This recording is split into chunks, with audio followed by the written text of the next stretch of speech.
Ladies and gentlemen, welcome to the PUBG Mobile Aim Africa, brought to you by eSportsfaction with the partnership of 𝗦𝗘𝗏𝗏 Media Group. I'm Mega, alongside me as usual, 𝗦𝗘𝗏𝗏. 𝗦𝗘𝗏𝗏, how are you, man? I've been doing great. Today is the Group C finally playing, and we've been seeing that Group C might be the most dangerous team that's all been playing. We've been waiting for this group. Yes, I've been waiting so patiently for this group to be playing, and because there's a lot of teams that are actually playing PMAC into this group, and they are on the top 8 teams that are in the PMAC is in the Group C. So it's going to be a different kind of lobby. Maybe like we saw on Group A playing, might be aggressive, or it's going to be passive more than the Group B. Yesterday we saw some action too, but today there's a lot of teams, even African team and Motion team are playing. I tell those teams good luck. Yep, like 𝗦𝗏𝗏 mentioned, it's the Group C of the semi-final for the PUBG Mobile Aim Africa. We saw Wednesday that we already got 4 teams which qualified for the Group A, and yesterday 4 more teams qualified for the Group B. So let's do a let's check who were qualified. So we saw quite a lot of teams who performed very well, and yesterday there were teams which overextended. We saw a very nice gameplay from 𝗦𝗧𝗏𝗏, which has topped their group. So today we are quite hyped to see which teams gonna really make it through. Yes, so we got 𝗦𝗧𝗔𝗡𝗗 also coming from Madagascar, which has, I think I must say, the most experienced team in this lobby, because they've been playing since a long time with the same lineup, and they have participated 2 times into the ISF, even in some international competition, I must say, PMCO, or even I did not see them into the PMPL, but I think some of the players might have some experience into the Tier A lobby.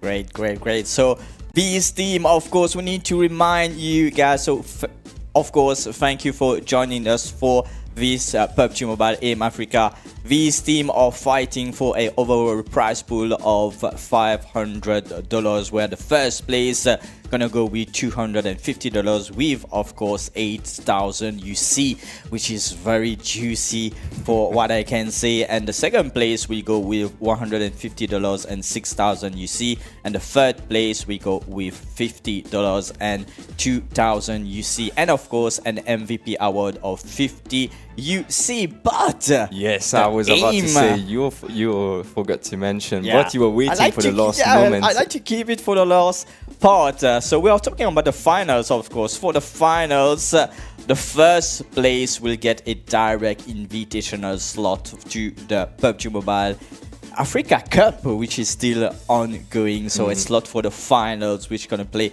of course, a LAN event. So I believe all these teams are working towards it. We already saw a lot of teams performing very well. I'm talking about DK, I'm talking about Temper from the Group A, like showing a lot of very nice gameplay. Vibes also did very well, and yesterday 𝗦𝗏𝗏𝗏's Angry X Esports, and Squad, even Rogue Esports, yes, and Dog Squad from the Somalia.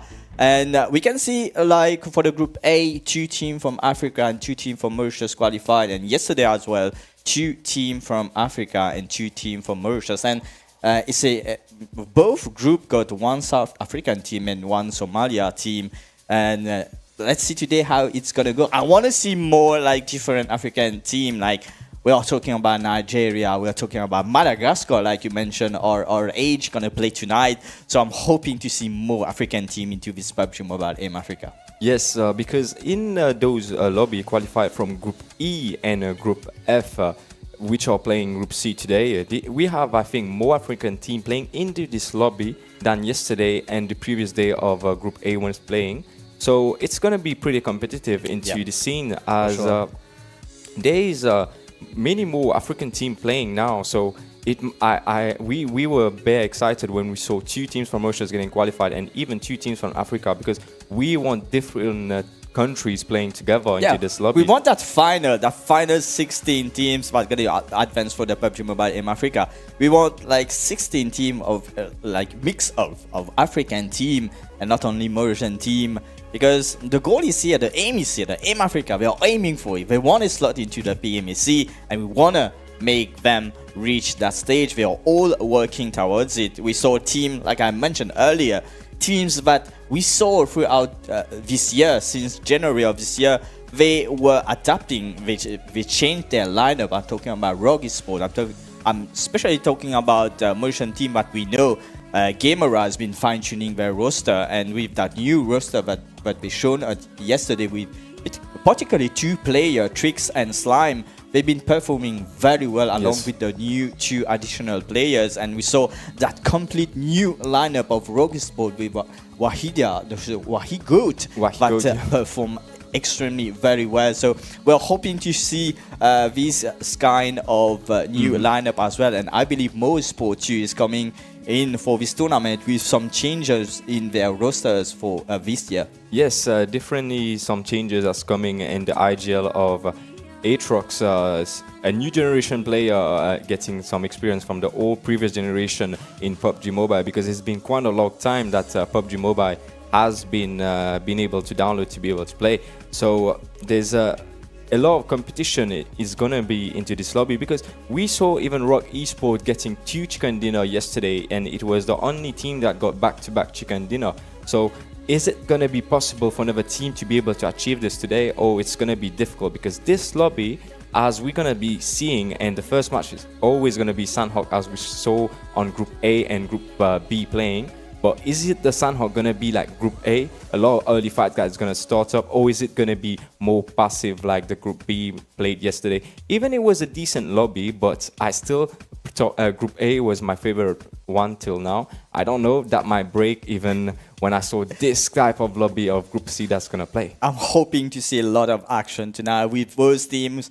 Let's mention a few of them. So 𝗦𝗧𝗛𝗘𝗏 playing, we have Afro Esports, Nightwalkers, 𝗦𝗧𝗔𝗚𝗏 the Dogs, we have 1011 XTC, we have also Vendetta Esports, Insolent Esports, RRH, Astra Nova, we have the final boss, Free Crown Esports, like team that has been putting a lot of their footprint into the African scene that we are seeing tonight. We can see also Rex Rigum Quick, Why So Serious Esports, Neon Rising, Spartan Esports that's doing a comeback after a long time onto the Mauritian scene. We see also V3 Esports and 𝗦𝗏𝗏𝗏𝗏 3. So quite a bunch of a lot of new teams, the teams coming back, Mauritian teams coming back into the scene as well. So they reached the semi-finals, so they already worked toward it. As a reminder, it's the day 7. We already had a group stage which was off screen, so 4 days of group stage, and now we are here into the semi-final for this Group C to know who's gonna be the top 4 to advance for the finals. And of course, next week on Tuesday, we're gonna have the final Group D. Then we can determine who's gonna be the 16th team advancing for the finals, which gonna be next week on Tuesday and Friday. Yes, and we also have 6 teams playing PMAC into this lobby of Group C, because there was other team that's been playing PMAC from the Group A but Group B, but there was only 2 or 1 team particularly. So this now has 6 teams, and I think these 6 teams already have information about the other team, because there's been some live stream that you could actually watch their gameplay and have more analysis onto the gameplay. So AIM Africa is bringing you an opportunity to have a better understanding, and not only PMAC that have already started before, but now PMAC this lobby too is going to help you into the future to get more better understanding onto the teams. Of course. So you were talking, 𝗦𝗧𝗏𝗏𝗏, about a chicken dinner. Yesterday we saw the first time a team getting back-to-back chicken dinner for their group. And if we talk about teams of tonight, let's talk about 𝗦𝗧𝗛𝗏𝗏𝗏,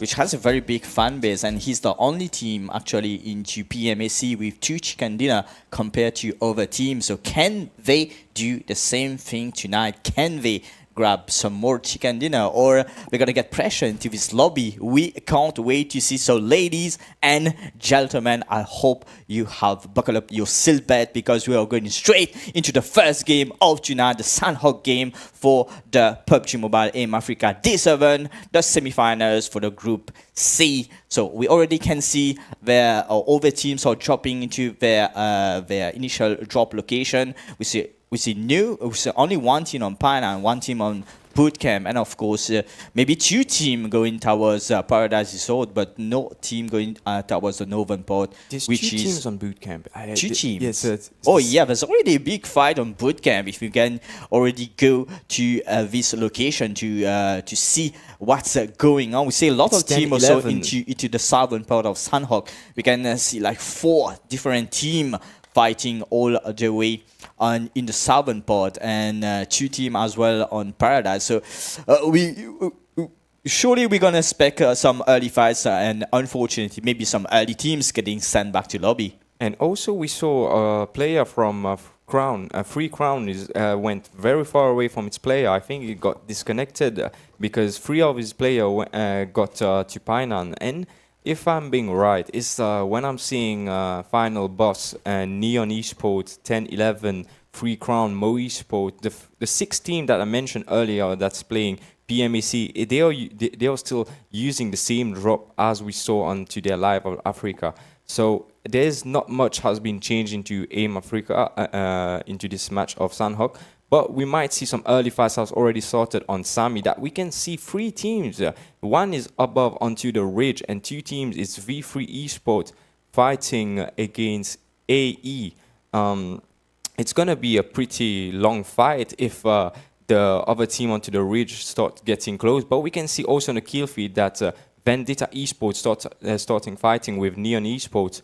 It might be a disaster scene for Neon Esports, has already lost 1 player. There's only 3 remaining for Neon Esports. I see 2 knocks for Neon Esports and 1 knock onto Vendetta. He's going, has an S12 in the hand. Is it going to get a knock? He's getting back off cover from his other player. What a jump shot come from Baby. And Asu is the only remaining player for Vendetta Esports. Is actually getting squashed. And there's a fuel that he can also use for his plan if they try to push him. He get 1 knock, so what an action coming from him. Send back to the lobby, other players trying to push. He was also very half HP. Beekeeper, sorry. He would be also sent back to the lobby. 3 players remaining for Neon Esports. And Vendetta Esports was playing with a trio, but was sent back to the lobby. The fight on Sami still continue, Mega. Yeah, the fight's still going on. We already saw a lot of teams, 2 teams particularly fighting into Paradise Resort, and unfortunately 1 team has already been sent back to lobby. So unfortunately, we Vendetta Esports, but they managed to get the 1 elimination point so far, and then now we can see Varg, the dogs, spotting V3 on a high ground, connecting some few shots, but they are losing a few players. We see Orca already get sent back to Ruby, and Rolex really low into the teams, and I believe V3 with this high ground getting more advantage through this fight. And back to Sami, it's still quite, you can say, Sanhok game, which look very similar to the Group A. So a lot of action on the first zone as well. That's what we wanted to see tonight, Skydo. Like a lot of fights, a lot of commitment into the elimination point, because we mentioned through these 2 power stays that these teams, they need to fight toward elimination points as well, and not be committing only on chicken dinner. We have only 4 games to play, so it's the best of 4.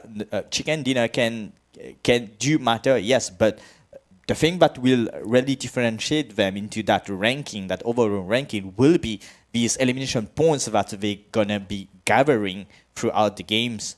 Because there's 6, I must say, professional team because they qualified even for PMAC, and there's only 4 players to get qualified for the final of AIM Africa. So who is going to get qualified for the top 4? Because 6 good players, I'm going to mention over 16 teams, but the other teams that are playing, they can get information onto the 6 squad that is already playing onto the PMAC, because the other team, if they have not played into some lobby that have live stream, they won't have any information onto that squad. So even 𝗦𝗧𝗔𝗘𝗗𝗓 is getting they found a sort of free crown and trying to rush. I don't know if they have the information that there is a solo nearby, or is it just gonna get a shock? He's not moving. He's He's not. waiting for him. He Playing has the a patient DBS game. in the He's gonna hand. get a surprise. Oh, he's 1 HP. Okay. Okay, that's surprisingly that could have been turning differently, but he gets spotted from the remaining players and elimination for our Asian this team earlier. 𝗦𝗘𝗘𝗏, we want to see some action from them. They unfortunately already lost one of the player, which is 𝗦𝗘𝗘𝗏, and we hope to see this Madagascar team getting into the finals, because unfortunately we saw quite a few Madagascar team throughout the first day, the Group A and the Group B, but they did not really manage to get into that top 4, and we hope for this Group C we see them. We wanna have the whole bunch of African team into this final, and hopefully they can manage to do so. So there's a free squad has already sent back to lobby, and when we was casting for Group A on Monday, on this week, Wednesday, yeah, on Wednesday, thank you. And we saw that a lot of team was still fighting onto the direction of Sami. There was Tempa, and there was even 7 Deadly Scenes, and even on the Group C, we see more team landed onto Sami. So I think mine there that actually most team that they land there. I don't know, because even for the Group A, we saw like 5 teams landing there, and even for the Group C, we saw 3 teams landing to Sami. And V3 actually lost 2 players, but they managed to get themselves out into the position and going into the zone. There are only 28 meters left to get into the zone, and it's going to be a difficult task for them to cross this bridge to get to 𝗏𝗏𝗏𝗏, where 𝗦𝗧𝗏𝗏𝗏𝗏 loot on 𝗏𝗏𝗏𝗏𝗏. In front, there's another team, Afro. I think it's Afro eSports, or it's no, it's not Afro eSports. It's Vagora the dogs, which Vagora are the dog. in ruins right now, quietly looting. But V3, 𝗦𝗏𝗏𝗏𝗏𝗏, coming in hot along with his remaining team. They are a duo. I don't think that they are aware that there is a team, but he's being cautious. He's not really pushing, but he can hear the footstep as well as the VE team. So we are surely going to see a team fight. But V3, they have a disadvantage. They are just a duo, and they are outside of ruins compared to VE, which has a better positioning. So they need to think well how to initiate this fight. We see Rolex already sending some molly behind the tree because they heard the footstep. They knew that one of them at least is very close, but surely they don't know who is around and how many players are lurking around. So a few nades is being thrown by one of the team of VE, which is not really connecting. Another nade is connecting, can be something we have respectful, which is acting as a giving the cover all the way behind, but 𝗦𝗏𝗏𝗏𝗏𝗏, he needs to think about it. Either he go exactly what I was thinking for. He needs to do that. He needs to enter runes. He needs to play that right game. He needs to take everything for his team. That's the best position he can get, instead of being outside, getting focused, getting some utilities being thrown at him. He needs to get inside and try to snatch at least one or few players. And 𝗦𝗏𝗏𝗏𝗏𝗏 also is cooking a nade, but they push him because he was only a solo that they heard that came nearby, and only Respectful was here to cover fire. But Nightwalkers, they heard the gunshot and they were holding the ridge. When they heard the gunshot, they came close to the last player of Respectful, and he was sent back to lobby, and Nightwalkers are doing the rotation to get to the next zone. It's 300 meters for them, and there's another team also that they have the information that there's a team in ruins. And is it gonna be backstabbing for them at ruins, or they're gonna make their zone rotation without any trouble from other teams? Because 𝗦𝗧𝗏𝗏𝗏𝗏𝗏, as we saw onto the map when it was open, they landed into 𝗏𝗏𝗏𝗏𝗏. So this ridge onto the 𝗏𝗏𝗏𝗏𝗏, it's a nice ridge to actually take some more fights onto the ridge. And we would like to see some more map opening to actually see the teams, where are they rotating onto the scene. Because those zone is stage 2, not pretty small. Yeah, but for a stage 2, a lot of team already get sent back to the lobby. You have only 12 teams alive. 4 teams. For a Sanhok game, it already started really, really hot for a lot of teams. Here we are at the map, which is going toward the northern part of this Sanhok game. 𝗦𝗧𝗧𝗘𝗗𝗏 still into the same drop location, the mountain just on the right of 𝗦𝗧𝗏𝗏 Alpha, but we see 2 teams on the far west as well that might be going to fight exactly what we were waiting for. So 3 crowns, I believe, is RRQ team, the Rage team, the Madagascar teams, who are literally, I think they are swimming all the way to get into the zone, which can turn very against them if they get spotted, because 𝗦𝗧𝗏𝗏𝗏𝗏𝗏𝗏𝗏𝗏 team is around, and they already have 5 elimination points, but unfortunately playing as a trio, they already lost Simplex, and Murray got spotted from the 𝗦𝗧𝗏𝗏𝗏𝗏𝗏𝗏 team, so they need to play this really safe. I think the RRG team, they are only a duo, unfortunately, and one of the players are quite locked down into that corner, into on the seaside of this western part of Sanhok. But they know, 𝗦𝗧𝗏𝗏𝗏𝗏𝗏𝗏𝗏 do know that there is a player around, and his teammate, the Rex Rigum Quick team, his teammate is already into He needs to make a decision, because he can actually fall back, going away. But if he's going to take more time, the 𝗦𝗧𝗏𝗏𝗏𝗏𝗏𝗏𝗏𝗏𝗏, they are looking a bit aggressive. Even they have 5 elimination points for this match, and they can actually make a move onto Murray. So Murray needs to make a decision. Either is going to stay here and actually make some pressure onto the team, or he's going to fall back. Now we see 𝗦𝗧𝗧𝗏𝗏𝗏𝗏𝗏𝗏𝗏 fighting the other duo of RRQ onto 𝗦𝗏𝗏𝗏𝗏𝗏𝗏𝗏, and we saw 𝗦𝗧𝗧𝗏𝗏𝗏𝗏𝗏𝗏 also putting a knock onto Neon Esports. 𝗦𝗏𝗏𝗏𝗏𝗏𝗏𝗏 is going to get spotted from the player of 𝗦𝗏𝗏𝗏𝗏𝗏𝗏𝗏. He's going to be sent back to the lobby. Not yet the connection, but he's trying to connect the shots, but he did not get it. He's going to confirm his kill, and Kelvin should have get to Aatrox to be able to not let him finish the kills, but he was deciding to throw a nade, and the nade get connected, and he's trying to throw another nade. It might get into this building to be able to get the kill, but it was not connected. And 𝗦𝗧𝗧𝗏𝗏𝗏𝗏𝗏𝗏𝗏 lost 1 player with 1 elimination point, 𝗦𝗃. So and Kelvin is trying to throw some smoke. Maybe they need to push, because this zone is going to get close next to 𝗏𝗏𝗏𝗏𝗏𝗏𝗏, that they will need to cross the bridge. We can see a fight with 10-11 and 3 Crown Esports. 3 Crown Esports is already with 1 player left, because they got also fight with RRH when I saw it onto the leader. 𝗦𝗃𝗏𝗏𝗏𝗏𝗏𝗏 was thrown from 10-11, and 10-11 also, they were looting bootcamp, but they rotated onto the next part of the island, and the zone is more on bootcamp, so they might also swim back to their drop location place, and the fight still continue on 𝗦𝗏𝗏𝗏𝗏𝗏𝗏𝗏. 𝗦𝗧𝗏𝗏𝗏𝗏𝗏𝗏𝗏 is fighting 1 solo of RRQ, but they don't have enough information that it's only a solo, so that's why they are not they're being a bit scared to push this solo. A nade is being cooked by Hans Final Boss. Is it gonna connect? Because it's more cook, and it does connect, and it does connect for both of them. Both players got sent down, and the Final Boss has 2 knocks, and 𝗦𝗧𝗏𝗏𝗏𝗏𝗏𝗏𝗏𝗏𝗏𝗏𝗏 he decided to run back, which is not quite, but the 69 here, Sting putting some pressure on the 𝗦𝗧𝗏𝗏𝗏𝗏𝗏𝗏𝗏𝗏 team. He's clutching even more. It's a first player, and it's a clutch from the 69 player from RRQ, eliminating the full squad of 𝗦𝗧𝗏𝗏𝗏𝗏𝗏𝗏𝗏𝗏𝗏𝗏𝗏.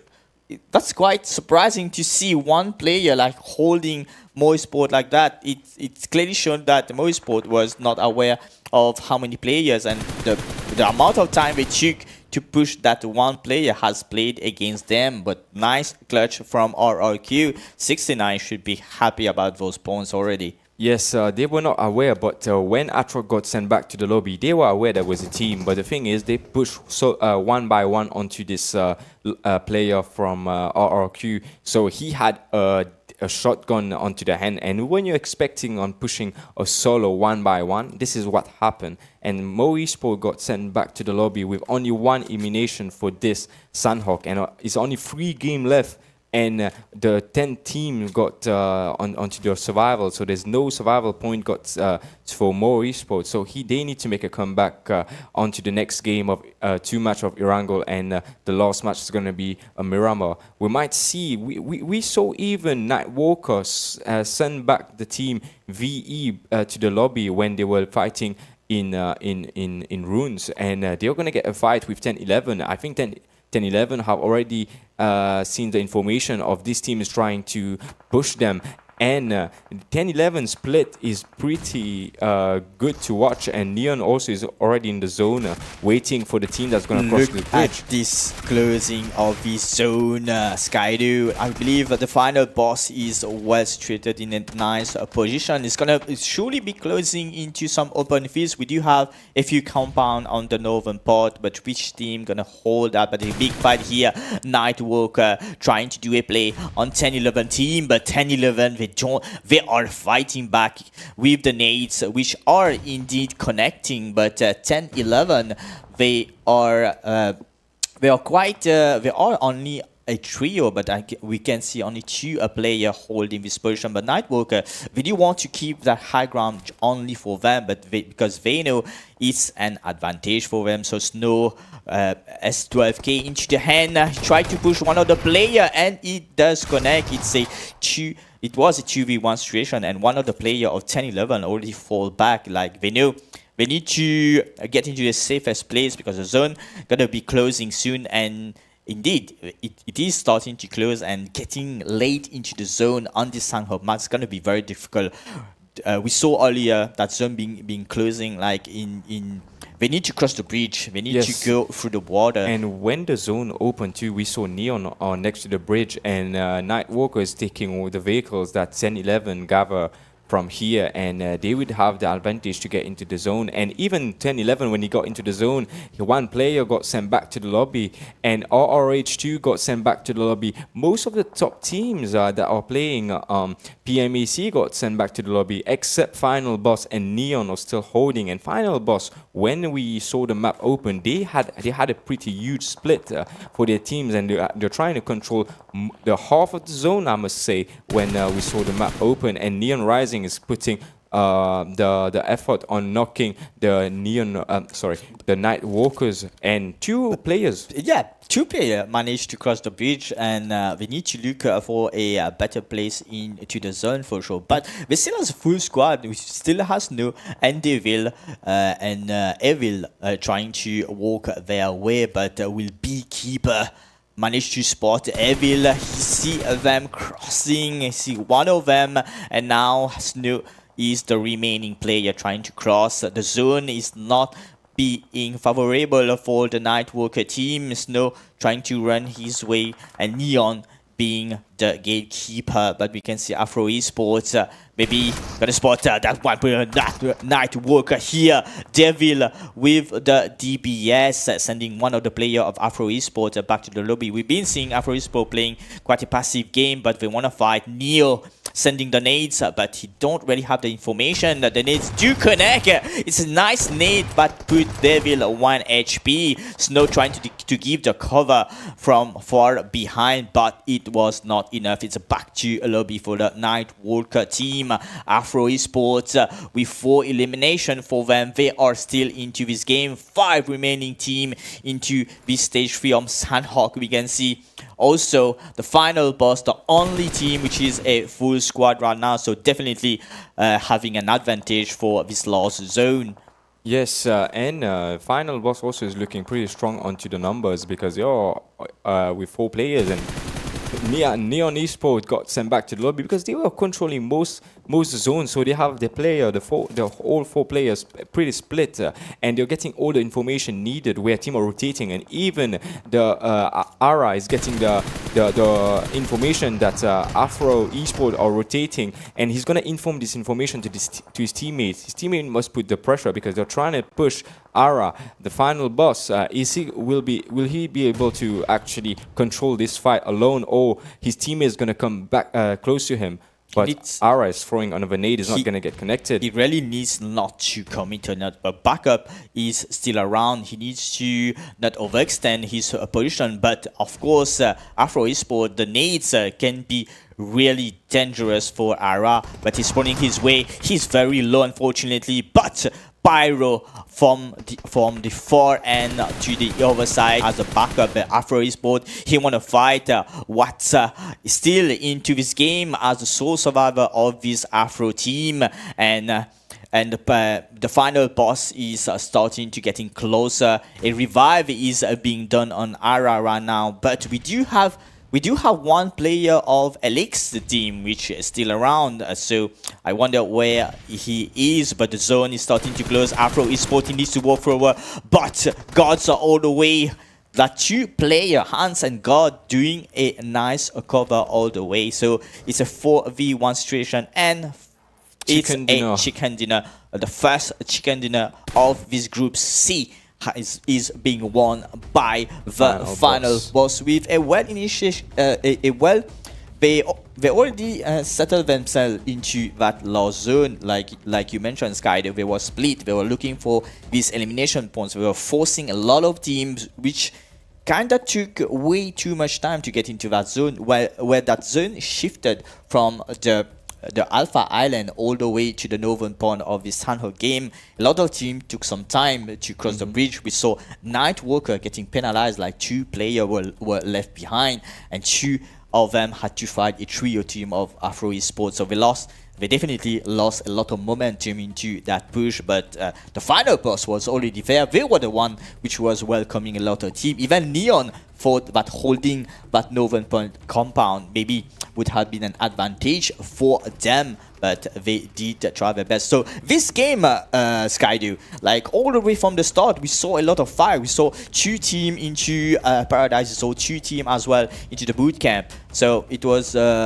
like we usually see. So the first few games, all the players they haven't really settled their drop location, so they definitely will be fighting against each other if they want to contest their initiator drop location. So we clearly saw a lot of fights from the very start, and we saw a lot of good teams as well. So RRQ, one of their players that I believe we're going to see on the highlights as well, like clutching. Nice clutch on 𝗦𝗧𝗔𝗚𝗏. On 𝗦𝗧𝗔𝗏, like he managed to kill one by one of these players.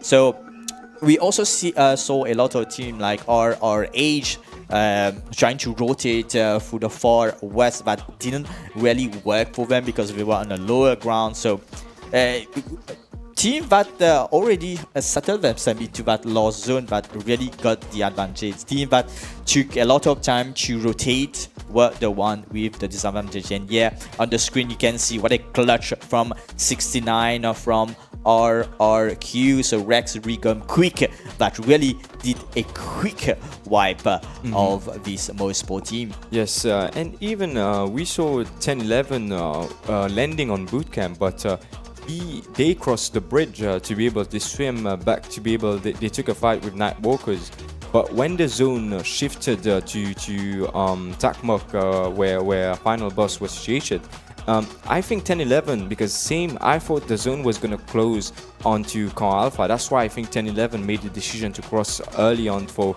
not actually having fight with different team onto this rotation. But the hard shift, it always speak different when it happened, because you're not gonna expect how the zone is gonna get closing, because the hard shift is always unpredictable. You can't. It's very, very, very unfortunate that this happened to 10-11, because when they were trying to go back, they got into the fight with Nightwalkers that send 2 of the players back to lobby, and 10-11 was only left with 2 players, which was also sent back to the lobby pretty quick when they tried to cross the bridge. As Neon also, the compound they were holding, they had the advantage to actually see the teams who would be crossing the bridge, and they found 2 players from Nightwalkers crossing the bridge. But we can see into this fight, like when Atrox got the knock, he was still knocked for quite a long time, and he could really hear the footstep of 69, and personally, I don't understand why the communication was not here, like telling his team that okay, I can hear only one footstep. Yes. Come on, let's go. Let's come for the cover. But we saw Kelvin, like instead of going forward, throwing some nades that did connect. One of them did connect, but it was not enough. It was not really a well-calculated push. Because for he could team. even put more eyes onto the 6'9" who was trying to finish Atrox, and he was deciding to be able to throw a nade onto the player, but it was not necessary at that time to throw the nades. But the communication, I think, was not on point. They did not know how many players was onto hatting, but 𝗦𝗧𝗛𝗘𝗗𝗏 got pretty quick sent back to the lobby and only getting 1 point for this match. And there's 3 matches left. Anything can happen onto the Erangel, because we mentioned this yesterday, as not many teams would be preferable to play on Sanhok instead of Miramar and Erangel. Maybe on this lobby too, that not many teams are able to play on Sanhok. They don't like to play on Sanhok, but on Erangel there's always more action and more utilities being used. But even that we saw I'm quite concerned with that push that Afro eSports did. Like, he did push outside of the zone instead of going instead of looking for a better place. I believe maybe they spotted one of the team of the final boss and they wanted to start their fight from them, like killing them one by one. But when they started to get the momentum, the zone was already coming, was already on them, so they needed to advance forward. And of course, we saw Hans and Pyro like doing the cover all the way on the other side, so it was difficult for them to expose themselves. I think when they were rotating, they were using the board of the zone. They were not expecting a player of a final boss doing a huge split and actually being on this border on this time. And it was Ara securing and getting the information on this border. And Afro eSports was just thinking and say, okay, if we try to get from the border of the zone, we might have a chance to be able to get in the zone. There must not be any team into this location. But there was the final boss with 4 players still alive onto the match of Sanhok, because even yesterday when we saw Gamer Rise, 4 players was left onto the Sanhok. They did make the chicken dinner, and even final boss was the only full squad. They did make the chicken dinner. Yep, what a lineup. So the final was composed of Hans, Ara, Gods and Pyro for this game, and of course a substitute of Cairo, but we might see into the next game. But what a first game from this PUBG Mobile Aim Africa, the day 7 of this semi-final group C. We already one team snatching a nice chicken dinner, but the elimination points were quite between a lot of the teams. We didn't see a team really with a lot of elimination points, but of course we're gonna wait for the to see where are the points has been allocated as well. Yes, because when Zeus final boss got the chicken dinner, I think they had 9 kills in total, because they could not get the loss from the player of 𝗦𝗦𝗦𝗏𝗏 from side. He was outside the zone to do a little of healing battle, but he managed to get 2nd place. And even that team, they had some kills. They had some, I think, when I saw onto the stream, they had like 7 kills, and even coming on 2nd place, they did have above 10 points onto this match. So it's only the consistency coming from those teams that will be able to let them getting onto the top 4 and qualifying for the finals of PMAC. Sorry.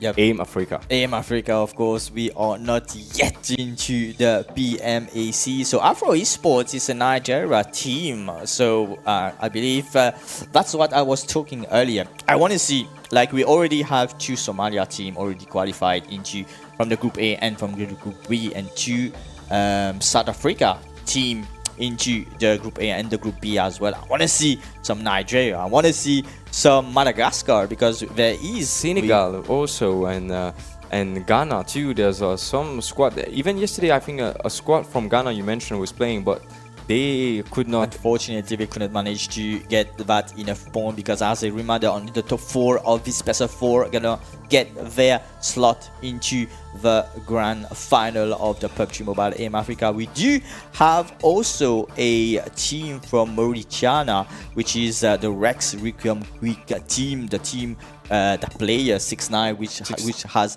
clutch for the team. So we are gonna see how they are gonna be performing, but we do have more games, Kaido. You wanted to see fights, so we are gonna see even more fights. 3 more matches coming soon, 2 Erangel map and 1 Miramar. How is it gonna go?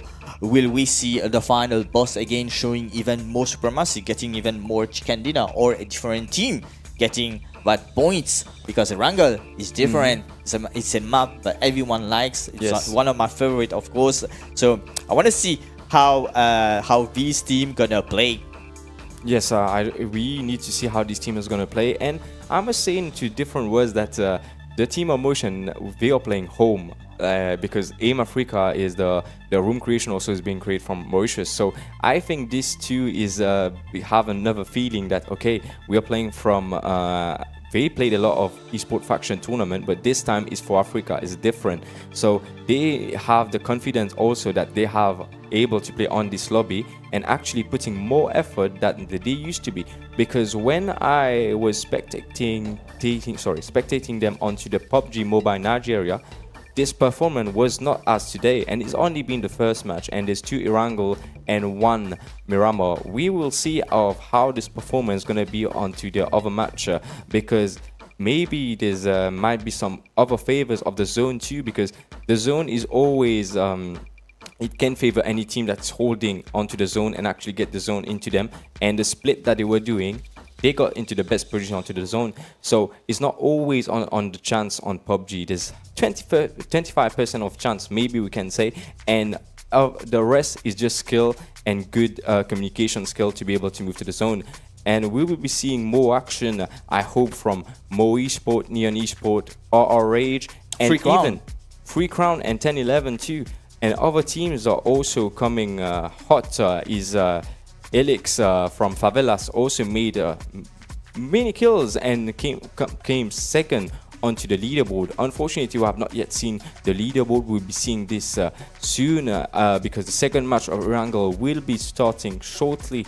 We are waiting patiently as you are too, and stay tuned for the match of Erangel. We would see some action, and we don't know if we might see some early fight onto this game, because the 6 team that's from PMAC, the way they were playing from Sanhok, they were using everything how they were playing onto the bigger stage. So I don't think we might be seeing different changes from them. And the team that has not played from to big stages, they can see those teams play. So they might understand their strategies on the big screen on YouTube.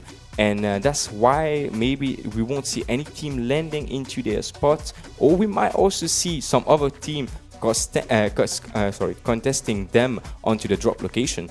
So let's go straight away for the second game of tonight. So if you're joining us right now, it is the PUBG Mobile Aim Africa, the day 7, the semi-final, the Group C, fighting for a place, fighting for 4 plays for this final. So it's the second map of tonight, the Erangel map. So a plane coming through from the southern part of 𝗦𝗘𝗏𝗏 going all the way to Hospital and Jogopol. So hopefully we let's see how the Erangel map's gonna go. On the Sanhok map, we saw a lot of team claiming the same drop location. We saw a team onto a bootcamp and team onto the Paradise Resort. But this time, will we see team contesting the same drop location? We already see V3 and FM or the RRG team dropping next to 𝗦𝗏𝗏𝗏. So we definitely gonna see some team contesting the same drop location. 2 team going towards military base. Who's gonna take Pochinki and as well Yasnaya? We do know that if we compare from the from previous tournament, we knew that there's a lot of teams who likes to jump to 𝗦𝗧𝗏. Like, for example, 𝗦𝗧𝗔𝗚𝗘 maybe going towards that location, or thinking of changing. We see 3 crowns gliding on top of 𝗦𝗧𝗏𝗘𝗏, maybe claiming that drop location. So they are quite split, and the winning team, the final boss, going more towards the northern part, so 𝗬𝗏 City maybe, or around this location. Yes, as I know, final boss, they usually goes to 𝗦𝗧𝗏𝗏 or even 𝗦𝗧𝗏𝗏, but we see 𝗦𝗧𝗏𝗏𝗏 into the downside onto on a military base. I think they're going for the second drop, which is Primos, and we know that 1011 is he loots onto 𝗦𝗧𝗏𝗏, but we also see Sparta going onto this direction, or he might be going to 𝗦𝗧𝗏𝗏𝗏. They already have 4 vehicles, and we see Neon on 𝗦𝗧𝗏. They also usually take onto military base, but this time they choose to take 𝗦𝗧𝗏, and Nightwalkers are pretty alone and peacefully looting onto 𝗬𝗏 without any teams onto the surrounding. So it's going to be maybe a pretty chill match, or we're going to see some That's fight. only Milcha power, like, Yes. if we can go there. So they already, I think RRG is wiping each other, and V3 as well, taking the fight versus RRG. Big fight going on between these two teams, and I believe this fight should be around Milta, if I'm not mistaken. Yes, So I think you're right. It's in Milta power, and both squad have already lost 1 player, and 1 player was caused from the nade from his own teammates. I guess it was too cooked, and his teammate was onto the way where he was nading, but they are deciding to back off. V3 eSports and RRH are playing with a trio and continue this match. Still stage 1. 60 players alive, 16 teams still alive, and we think we're gonna see more teams fight onto different. And there's another team. Okay, 𝗦𝗧𝗏𝗏𝗏 is fighting VE onto Primos, I think. Okay, it's on Fairy Player. Atrox had no weapons. He's getting pressure from Rolex, his teammates from V8, but Vortex managed to get 1 knock. they did rotate all the way, like we saw them landing on the military island, the northern part of the military island. They directly took some vehicles and drove towards ferry and closer to quarry, and they did spot one of the team over there and did confirm 1 elimination point so far. They need after that first game, they need to do a lot more of efforts for this remaining game. So 1 elimination points confirmed already by Atrox, and we do see them still trying to get even more loot, because they already wasted a lot of time with the rotation, so they do not have that much loot. And yes, and the zone is very far from them. It's like 2,000, maybe 500 meters for the zone for 𝗦𝗧𝗏𝗏𝗏 to get into the zone, and it's already 40 seconds left for them to loot, for the zone to actually close. But it's going to be a peaceful loot for them. Already 1 kill elimination confirmed from Atrox, and we're going to see VE doing the rotation, going inside the zone and actually getting even more loot, and more teams are also onto 𝗦𝗧𝗏𝗏𝗏 that we saw onto the map, that Helix, Favelas, and now we can see Afro eSports onto apartment looting peacefully, and even that Neon eSports is onto the surrounding of 𝗦𝗧𝗏𝗏𝗏, and it's a team that he's gonna get more the information needed when they are when they're looting into the surrounding, because they don't like to be engaging with the fights that did not have any information. So Neon eSports, when they are done looting, they will definitely go onto the ridge of 𝗦𝗧𝗏𝗏𝗏 for getting more information, and the scene is pretty peacefully onto the stage 1. A long 4 minutes for them before all these teams advance into that first zone.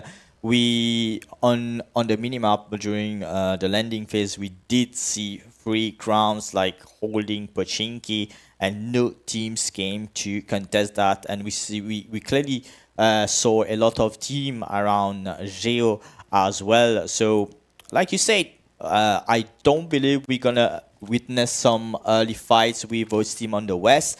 Most probably teams around school or even apartment can maybe take some fight, because these are the zone which gonna be in the middle of the map. So, like we saw earlier on the first game, the final boss, they decided to keep their focus on the middle of the zone, claiming that the best position when the zone gonna close, and it worked for them. Maybe this game we're gonna see the same situation, like team trying to do their best to stay into the middle of the zone. We already can see a lot of team rotating at a very early stage. We can see like it's only the first stage, and a lot of team already, like I'm talking about 𝗦𝗧𝗔𝗚𝗘𝗗𝗏, the team from Ghana, already rotating into the zone. You can see a fight. 𝗦𝗧𝗔𝗚𝗘𝗏 is getting sent, and he managed. Afro eSports, it was on perfect timing that he took the buggy and run off, because there was a full squad of 𝗦𝗧𝗛𝗚𝗏 Favelas getting onto this ridge, and he managed to get his buggy on time to fall back with his teammates. 𝗦𝗧𝗛𝗏 is trying to find a favorite position for them to be able to play with, because they already know this lobby is pretty dangerous. So they're trying to find a better position onto the zone. For sure, they don't want to make the same mistake as they did on the first game. We saw 𝗦𝗧𝗛𝗏 losing a few players during the first few zones on the Sanhok match. So they don't really want to commit on the same thing. They were lucky this time not to engage that early fight that we just saw and get into, like, they drove straight into a location to continue to looting, to maximize their chance to perform even well on this map. So well, let me mention that we might see a fight between there might be a fight between Sparta and Neon eSports near close to 𝗦𝗧𝗏𝗍, but what I was about to say is we might see a fight from Final Boss and even Nightwalkers, because they were Final Boss was looting onto 𝗦𝗧𝗏𝗏, and Nightwalkers was looting onto Geo down. So on rotating, they might have a little crush when rotating onto the zone, because it's pretty close that they might rotate. Or Mori, where are you? Like we saw like, one of the players from RRQ maybe has a little bit of issues with internet connection. Yes, we saw that for match one for Crown, from the play of Crown. That's of the low jumping onto the Sanhok company. He got one, and it was great for his team. And let's see more action maybe coming from the 7 found is pretty surrounded with 3 teams, Sparta and Neon eSports, and even Final Boss is coming close to the 𝗦𝗏𝗏𝗏. Now we can see 3 Crown moving from to the compound close to school. They are not like keeping the push for able to get the kill. They're playing pretty peacefully onto the scene, because they are not trying to get more into action, because they know this lobby is pretty aggressive. They are waiting for this 10 seconds to know where is going to be the new zone. Like we saw earlier, like this zone is really focusing around Rozhok, like being really in the middle. So there's a lot of concentration of team. Like if you can see the map, there's a lot of team in the middle of the zone, and it did shift all the way to the eastern part. If we can get a map, please, so we can see where is the next zone, so the viewers can see. And there's a lot of players, like you mentioned earlier, from the 𝗦𝗧𝗏𝗏𝗏 team, like the final boss, which came all the way from 𝗦𝗧𝗏𝗏𝗏, decided to pass by, like to say hello to the 𝗦𝗏𝗏𝗏 team. They even got 1 kill from Neon Rising, one killed. And it was pretty bad for this squad, because they looted Rozhok and was trying to block, I think, one of the teams, Sparta, but Sparta fall back to 𝗦𝗏𝗏𝗏𝗏. And I think if the final boss have the information that there's a team into 𝗦𝗏𝗏𝗏𝗏, they might try to block them, but we can see they're moving to get into the zone, and Neon also moving, trying to cross the bridge of Yashnaya. And we can see there's not many teams are trying to still rotate. It's going to be hard for the western part. We can see a lot of team near school, near apartment, like they are gonna crash between each other because there's a lot of team who's not gonna be committing into that open field. You can see a lot of team, Free Crowns, even NW, a lot of teams. We just saw our Rage lost a player from 10-11. I think 10-11. Okay, 10-11 also lost a player. I think it was from our Rage, but our Rage was not looting 𝗦𝗧𝗔𝗘𝗏. They came to 𝗦𝗧𝗏 from. Okay, they lost a player from V3 when they took an early fight onto 𝗦𝗘𝗏, and their rotation, they rotated to 𝗦𝗧𝗏, where we can see usually 10-11 doesn't hold the drop location where we just looted. Even we saw that onto Sanhok, that they looted the boot camp, they got 4 kills and they got out of their drop location. We still see that onto Erangel. Maybe it's their strategy, but if they don't have the information that our Rage just got into 𝗦𝗧𝗏 and they still try to get into 𝗦𝗧𝗏, it's going to be a surprise that our Rage is going to bring. 𝗦𝗧𝗏𝗏 doing a large rotation right now, like coming all the way from Primos on the southern part of this Erangel map, passing through Geo City Bridge, and like it's a large rotation all the way to the north, but we need to be cautious because on the northern part we need to remember there was Neon eSports, there was even Sparta and the final boss in that northern part, but the concentration is still being done into the 𝗦𝗧𝗏 location. There's a lot of team converging there because the zone is starting to close, is closing into that part of that Erangel map. So like I mentioned earlier, a lot of team will want to settle themselves into the middle of the zone, like looking for that best position. Like at the early stage, we saw into the Sanhok game that a lot of team rotating way too late, so that these mistakes like cost them a lot. They couldn't get into the zone. They got gatekeep a lot of time. So basically, that's why I believe like at this stage, every team are into the zone. I don't believe there are team outside only.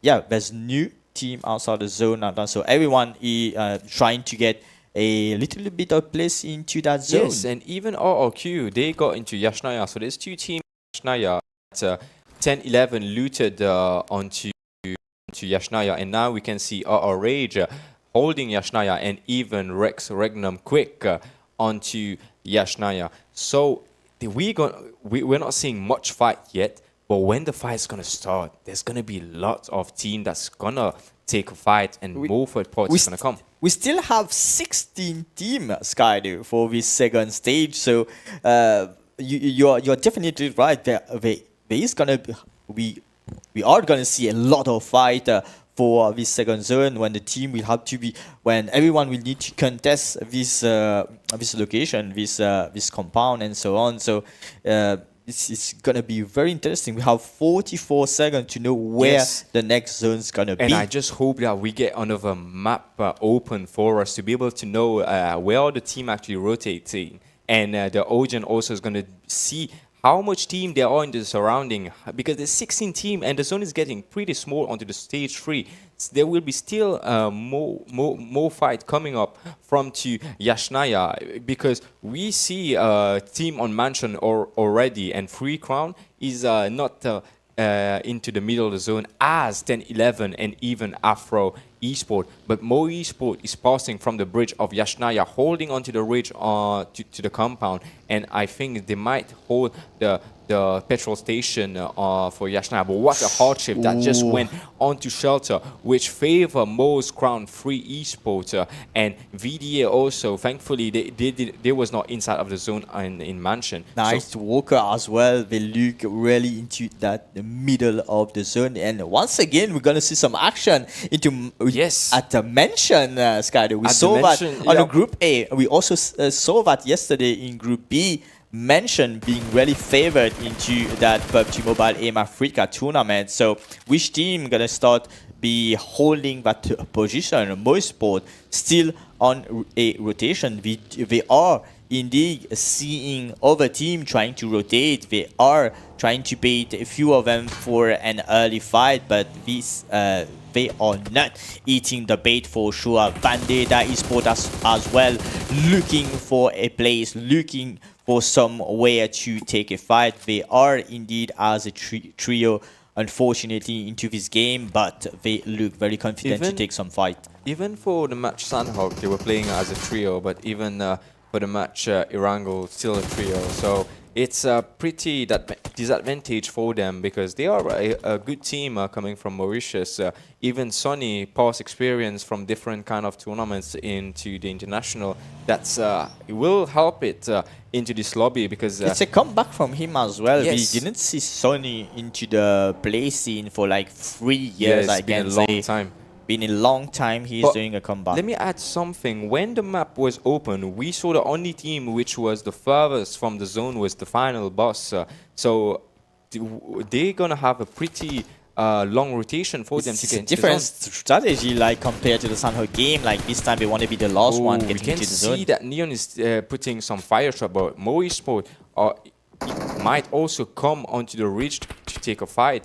But for now, they are not trying to take the fight. 𝗦𝗧𝗛𝗘𝗏 already is fighting onto 𝗦𝗧𝗛𝗏𝗏. Neon eSports still firing shots and actually heard 𝗦𝗧𝗛𝗏𝗏 are coming close. That guy saw 𝗦𝗧𝗛𝗏𝗏, he's smoking the ridge because 𝗦𝗧𝗛𝗏𝗏, he will try to make a push. We can see Afro eSports holding the compound in front of him. So they might even have some issues from different teams taking a fight with them. They are ending into an open field, but they do know they can get an advantage like pushing Afro eSports because their compound they are holding are not really that great for a defensive position, if I can say.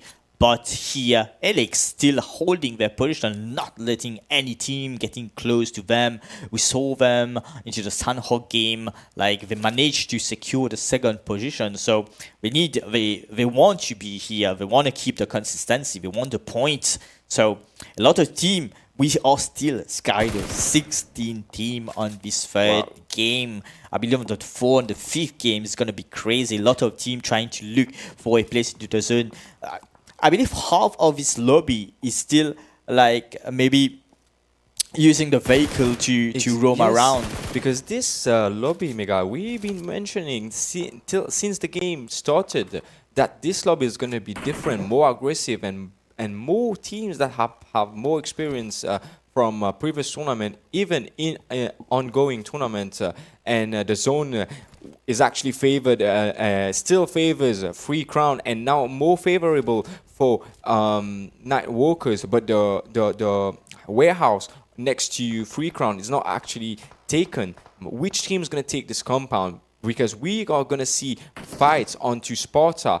The trophy compound as well, the trophy house as well. We can has see no Vidya, team. when the map was closing, we can see Vidya was trying to go directly onto the warehouse. I don't know if they would be taking the warehouse, but a shot was fired from from Sparta, and they will be trying to get rotating to get into the zone, because this damage now, you won't be able to actually have more time outside the zone, because onto this one, stage 4, the damage is going to be pretty heavy, and you won't be able to make a long rotation onto this blue zone.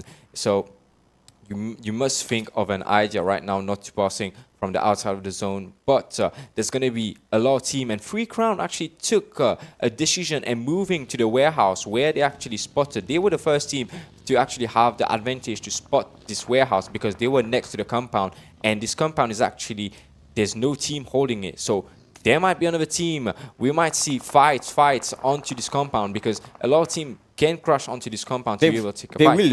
They want it. They know it's a very advantageous place to be.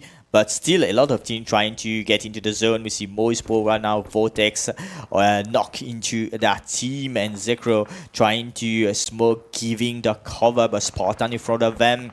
Will they take this fight? A lot of team around, so a lot of team trying to get their push, and even Free Crowns seeing a lot of fight all the way in the direction of Spartan, and they are trying to spray. 𝗦𝗘𝗠𝗏𝗏𝗏 being the first team to get sent back to the lobby by Spartan eSports were trying to hold their grounds. They got a little bit into trouble with 𝗦𝗧𝗛𝗏𝗏𝗏 earlier, and we see a lot of team coming in through, even WSS coming in now.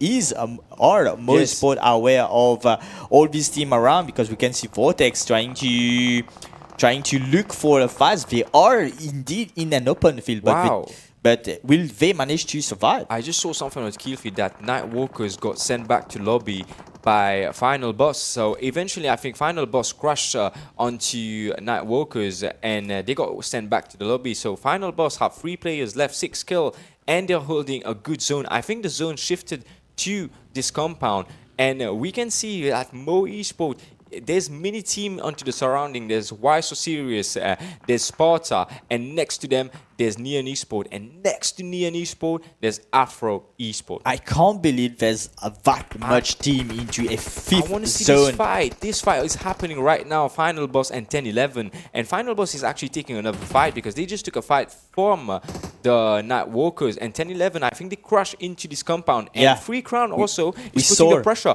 But we see right now Sparta eSports trying to come close to crush 𝗦𝗏𝗏. It was close. It gave himself a bit of damage, but 𝗦𝗧𝗏𝗏, he was camping outside of this building, and they were not expecting that a guy would be outside of this warehouse. And 𝗦𝗏𝗏 are still putting the nades that needed to get some damage, but he can also get naded. Teams are starting to fall. Skydo, 9 team remaining and 3 crowns. They're holding their compound very good. Spartan is starting to lose some numbers, and now we switch on Neon Rising right now, trying to take a fight. A lot of fight going on. Even the observer don't know where to look right now. There's too many fights. There's too many fights for our eyes to be able to catch this much information, and 𝗦𝗧𝗛𝗏𝗏 are taking from 3 teams into this compound. There's 𝗦𝗧𝗛𝗏𝗏, there's Neon, and there's Afro eSports. Which team is going to lead this fight? Because it's on 10 seconds, the zone is going to close, and this zone damage is going to be pretty heavy. So they need to make a decision. Are they going to move, or are they going to fight?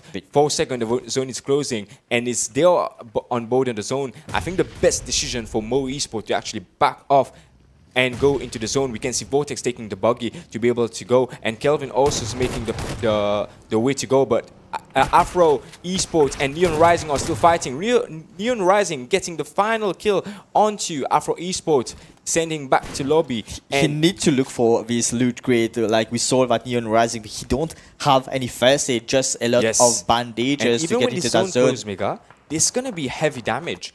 He won't be able to even heal when he tried to get the first aid, but 𝗦𝗧𝗛𝗏𝗏 crashes next to 𝗦𝗏𝗏𝗏. It's 𝗦𝗧𝗛𝗏𝗏 versus 𝗦𝗏𝗏𝗏 now. They already eliminated Sparta, and 𝗦𝗘𝗡𝗏 got knocked from shotgun, and Kelvin's trying to throw a nade, and the nade is coming onto his direction too, but water cover from 𝗦𝗘𝗏, and he's putting another knock, he's cooking another nade, and he's throwing this nade. Is this nade gonna connect? One team of 𝗦𝗏𝗏𝗏 is trying to duck cover to not letting 𝗦𝗧𝗛𝗏𝗏𝗏 into this fight, but Kelvin, we can see taking everything in hand, trying to push. So it's 3v3, 𝗦𝗧𝗛𝗏𝗏𝗏 versus 𝗦𝗏𝗏𝗏, and they will be, but 𝗦𝗘𝗡𝗏 back to the lobby. It's only onto the hand of and Kelvin, and 𝗦𝗏𝗏𝗏 is defending this warehouse, because they still defend this warehouse from 𝗦𝗧𝗛𝗏𝗏𝗏, and 𝗬𝗏 is only remaining. What a knock, but 𝗬𝗏 player owner 𝗦𝗧𝗛𝗏𝗏𝗏 back to lobby. They defended the warehouse. How many teams left this match? There's 4 teams left. It's very competitive now, and we can see that from 𝗦𝗏𝗏𝗏𝗏 is still left. Need to get to. They might be fighting. It's gonna be our. But sorry, having some technical issues, and seeing onto the scene. But sorry for this. We can see that 𝗦𝗏𝗏𝗏 will be trying to get onto the way to 𝗦𝗏𝗏𝗏. This to 1 knock and 1 remaining player from 𝗦𝗏𝗏𝗏. But 𝗦𝗏𝗏𝗏 is sent back to the lobby from 10-11, putting the pressure onto the compound. Have no team to be able to back off. 1 player left. They already have the information, and they're going to directly push this last player from Rage eSports. And is it going to get a knock? And yes, 10-11 made the chicken dinner. I don't know with how much kill. Maybe it's going to be with 9 kill. But they did indeed made the chicken dinner. But a nice performance too from 𝗦𝗧𝗔𝗚𝗏. They had some kills because, you know, this fight, we saw a lot of fights. Even the production did not know which fight they're going to select. Indeed, there was a lot of fight. Like we saw on the 5th zone, like it went from 50 team to even 9 to 8 team. It was like 3 and 4 fights inside compound and in open field. Like a lot of fight everywhere. We saw even 𝗦𝗧𝗛𝗏 trying to push free ground, which really defended that position very well against a lot of team. So we basically saw a team that were holding their grounds very well, and that last game was definitely that last fight. Yes, I'm a bit sad that we didn't have the chance to see the fight from 10-11 and final boss, because 𝗦𝗧𝗏𝗏s was just holding this compound in front where Free Crown was holding, in front of the small compound, and the final boss full crush this compound, which in this situation for me, when I did try to push this compound, it's a bit difficult to be able to get the place on this compound. But 3 team fight for this compound, and the last team 10-11 took this compound, and the zone keep closing to the compound, where 10-11 it was the only cover, because we saw it was completely open even for 𝗦𝗧𝗔𝗚𝗏 and Free Crown. They was not able to get into the zone. They needed smoke utilities to be able to move into the zone, but 10-11 had the cover to be able to get more view onto the team when they're trying to move. So it was, I'm not saying easy chicken dinner, but it was very well played, that you analyze where you need to crash, and where you crash the zone actually was, and it close to you. You got a chicken dinner. Well played. Indeed. So I believe we should be going into a small break just to fix some technical issue, and we will be right back very soon. So stay with us for the 2 remaining game of this Group C after these short breaks. So see you. Grab some popcorn.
The highly anticipated addition to the Mummy series outfits is here.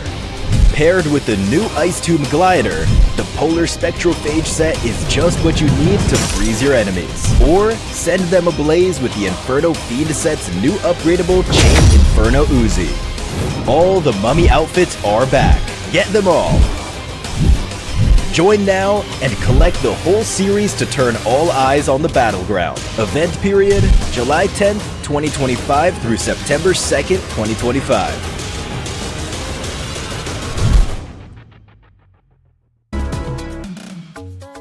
And we are back into this PUBG Mobile in Africa, this semi-finals of the Group C. 𝗦𝗘𝗏𝗘, we saw two big games, we saw a lot of team getting a lot of fight, but this Erangel map was crazy. Like definitely crazy. Until the 5th zone, there was quite a lot of team, around 50 teams, and it all went down to 9 to 8 team fighting for the 6th and 7th zone, but only one team managed to get that chicken dinner, and it was of course 𝗦𝗘𝗏𝗏𝗏 playing very well until that last game. We did unfortunately got some technical issue, but yeah, on the screen we can see the winner chicken dinner team, the Nigeria team, 𝗦𝗘𝗏𝗏𝗏. Yes, 𝗦𝗘𝗏𝗏𝗏 with 10 kills and got the chicken dinner. As we mentioned that 𝗦𝗘𝗏𝗏𝗏𝗏 saw the opportunity to crush final boss when they took a fight from to the Night Walkers, and the final boss had, I think, 2 knocks. That's how they got the opportunity also to crush the final boss, and it was the perfect timing, the perfect moment also to be able to get hold of this compound, and which lead them to get this chicken dinner onto this first match of Erangel for the Group C. And the MVP, 𝗚𝗥𝗔𝗡𝗗𝗏, 6 elimination kill and 753 damage, 7 knockout. 1 kill was not able to confirm, but damage taken was also 219. Not much damage taken from 𝗚𝗥𝗔𝗡𝗗𝗏, but he was getting a lot of pressure even when Pre-Crown was trying to get inside of the zone, and from getting shot 2 teams, 𝗦𝗏𝗏𝗏 and 𝗚𝗥𝗔𝗡𝗏𝗏. Next head-to-head we can see same elimination points. Yes. Like they are indeed the first and the second team from the last game, both the same elimination points, but I feel like this both player managed to did very well for their team. I believe these 2 team managed to get a lot of elimination points. That of course we're gonna see on the match ranking coming soon. Yes, we saw 𝗦𝗘𝗏𝗏𝗏𝗏 getting 10 elimination in total, but 𝗚𝗥𝗔𝗡𝗏𝗏𝗏, now we can see that there's 2 player from 𝗦𝗧𝗔𝗘𝗏 and 𝗦𝗘𝗏𝗏 getting the top 4 players of this match to Group C Erangel,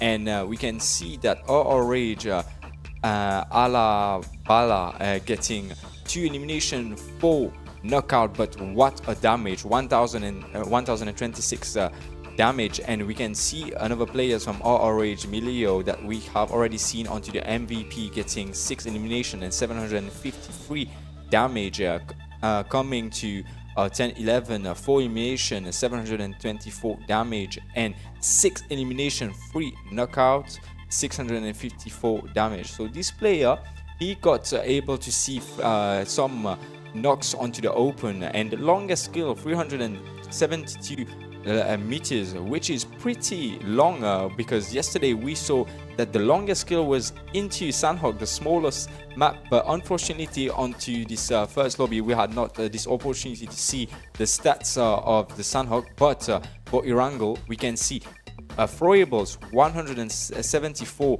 throwables have been used, smoke, grenades and molotov. 2 airdrop have been looted, and 55 knockouts, 57 elimination, and where we see 62 players, where there was still 16 teams holding together.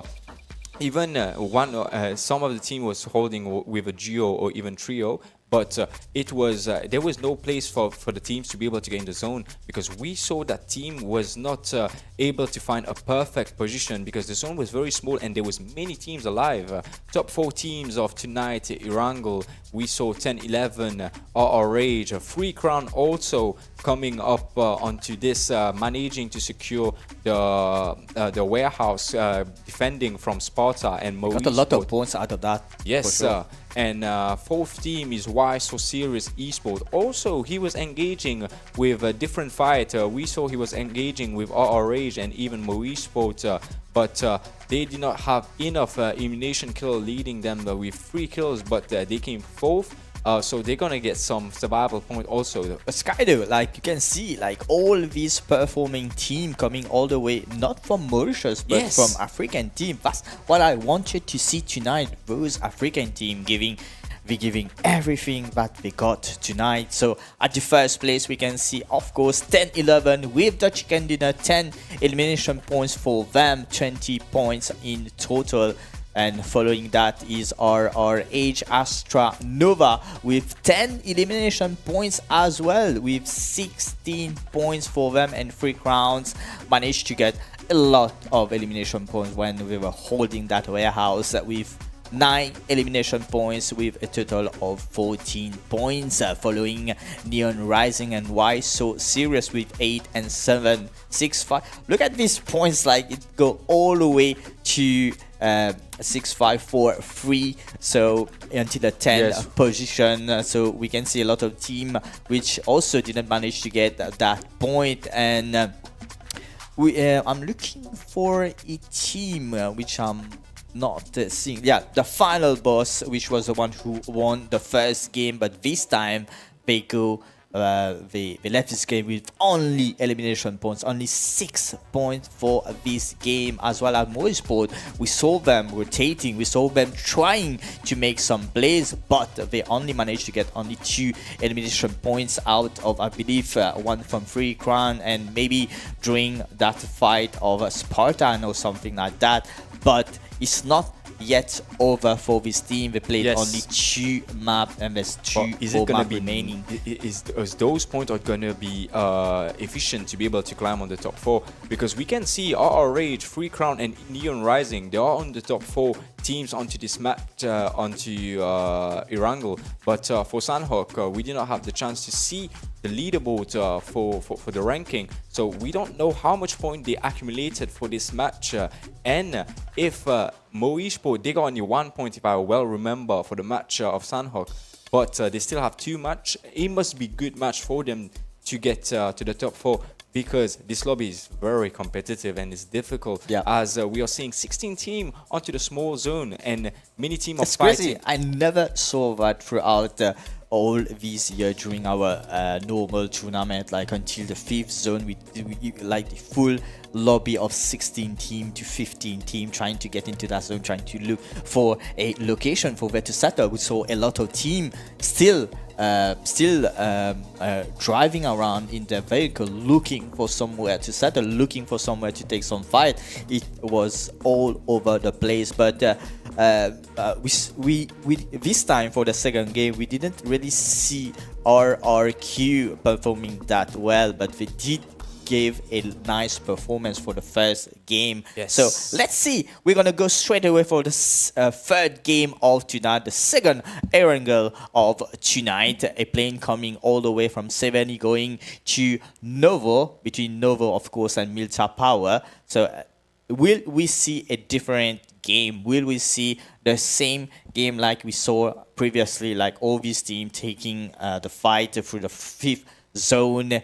And I can already see some overall ranking to the right, to the left side. So a lot of team already standing strong at the first position, like this is 10-11, the final boss standing strong with both of them having more than 20 points. But 2 more games remaining, Skydo, and these teams will have to give their very best to stay into that top 4, because as a reminder, only top 4 will advance into these finals. Yes, we can see that V3 and RRH are still going for 𝗦𝗘𝗡𝗗𝗏. It might be an early fight again from those 2 teams, and RRQ, I think it's a new drop going to Novo.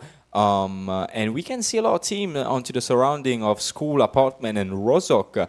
They might be looking for vehicles to go to their spot, but 3 crowns as well going to the same drop location. They were the only one who dropped into Pubg, and they are doing the same thing because it did work for them in the previous game. They managed to secure the 3rd position on the last Erangel map, the second map. So we can see Atrox getting knocked, the first blood that might be seen, and Zekro also getting knocked.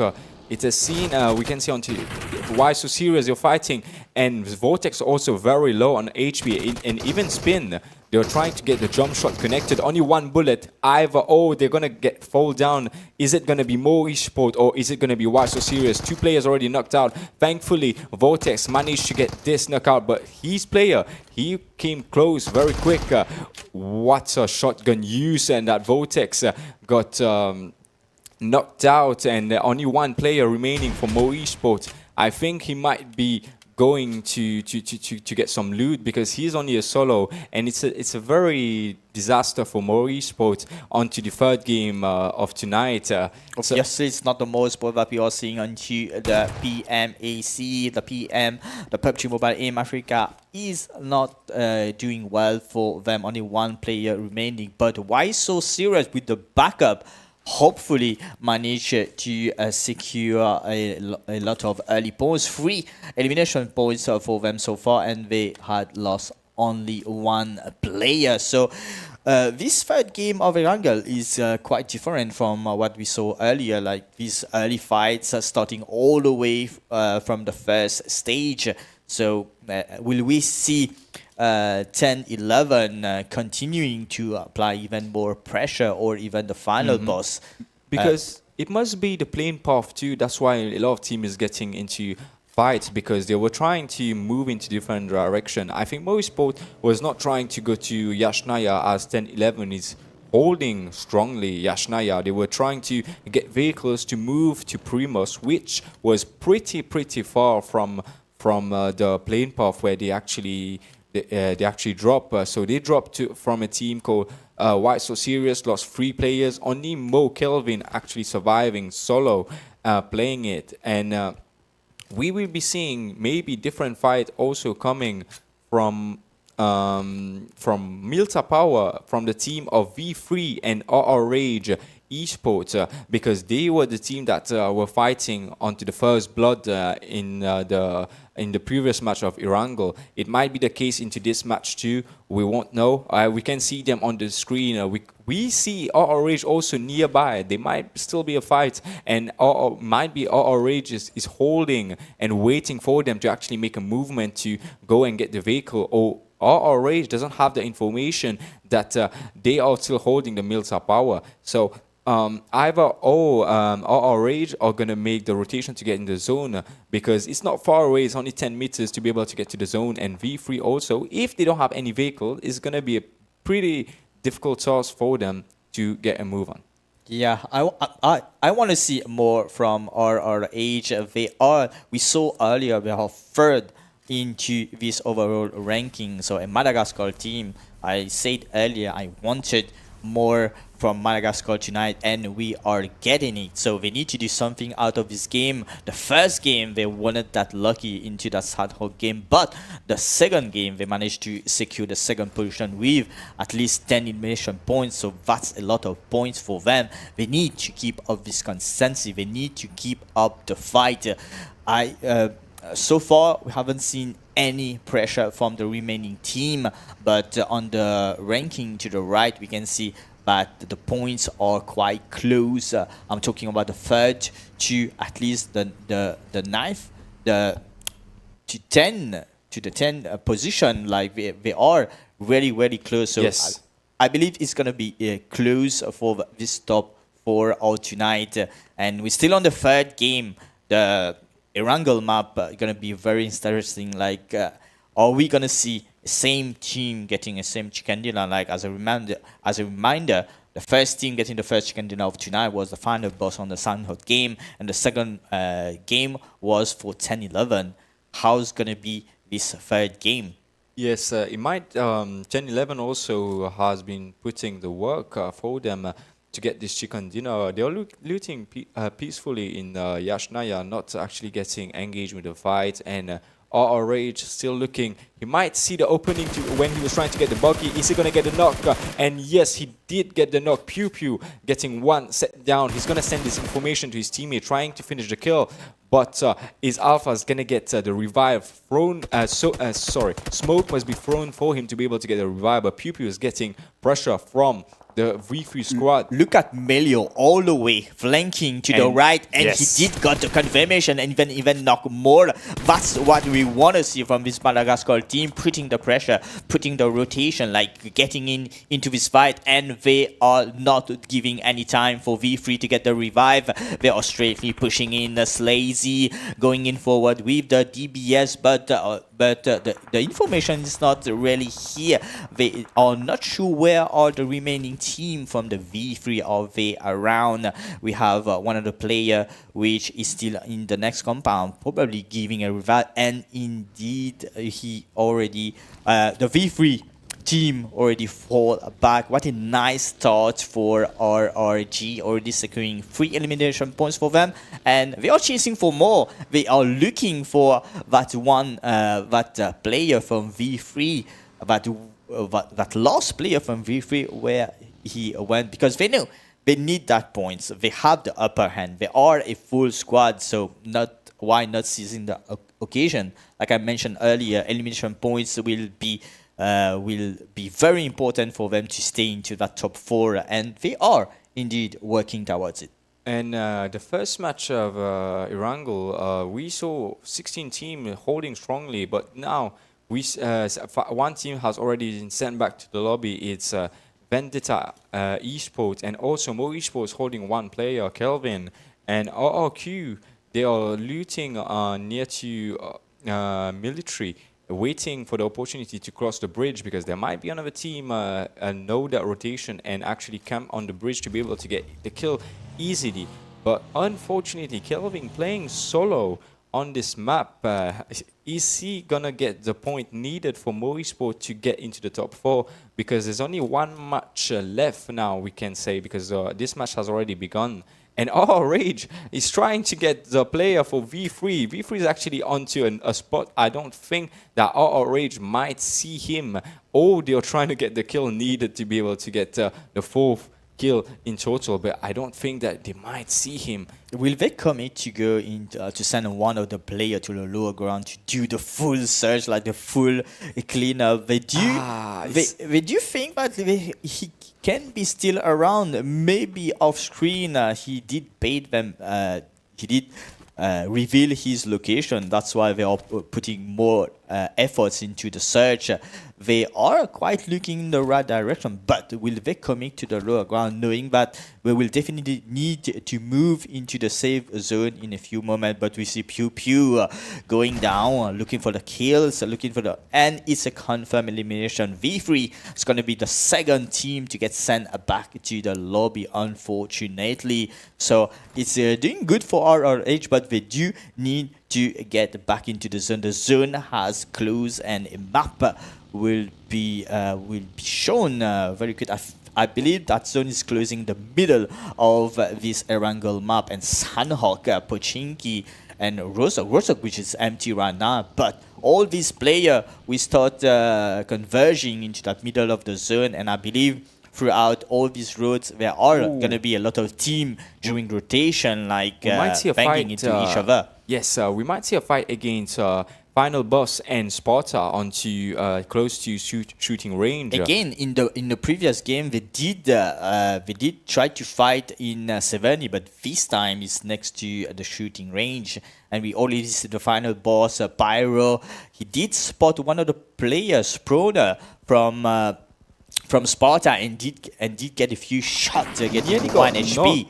Nearly got knocked. Will the Final Boss push it forward, knowing that Final Boss have been showing a lot of nice gunfight throughout the first and the second game, and they are definitely very at ease with this kind of fights. Yes, they've been playing very aggressive since the... They are surrounding Sparta, so it's just a matter of time for them to initiate a push. They are just not waiting for that one knock to really apply the pressure. But Sparta, there's only 2 players in this compound. The remaining players of Sparta are quite spread around this location. And I think they got the information that one player is actually holding onto here. They're going to directly push him, and it's going to be a difficult situation for him. Is the best way is to fall back. Switch seat has been done from Pyro. Is he going to get connected from the bullet? But no, he's still trying to follow the player from Sparta, but needed to switch to red dot instead of using 6x scope because it's too close for him to be able to see it properly. But Sparta is not looking back. He's going close to his teammate, and his teammate, Sparta Prime, has a better angle to actually shoot when they're coming close with the vehicle. But the best decision is for them to actually fall back. But why falling back?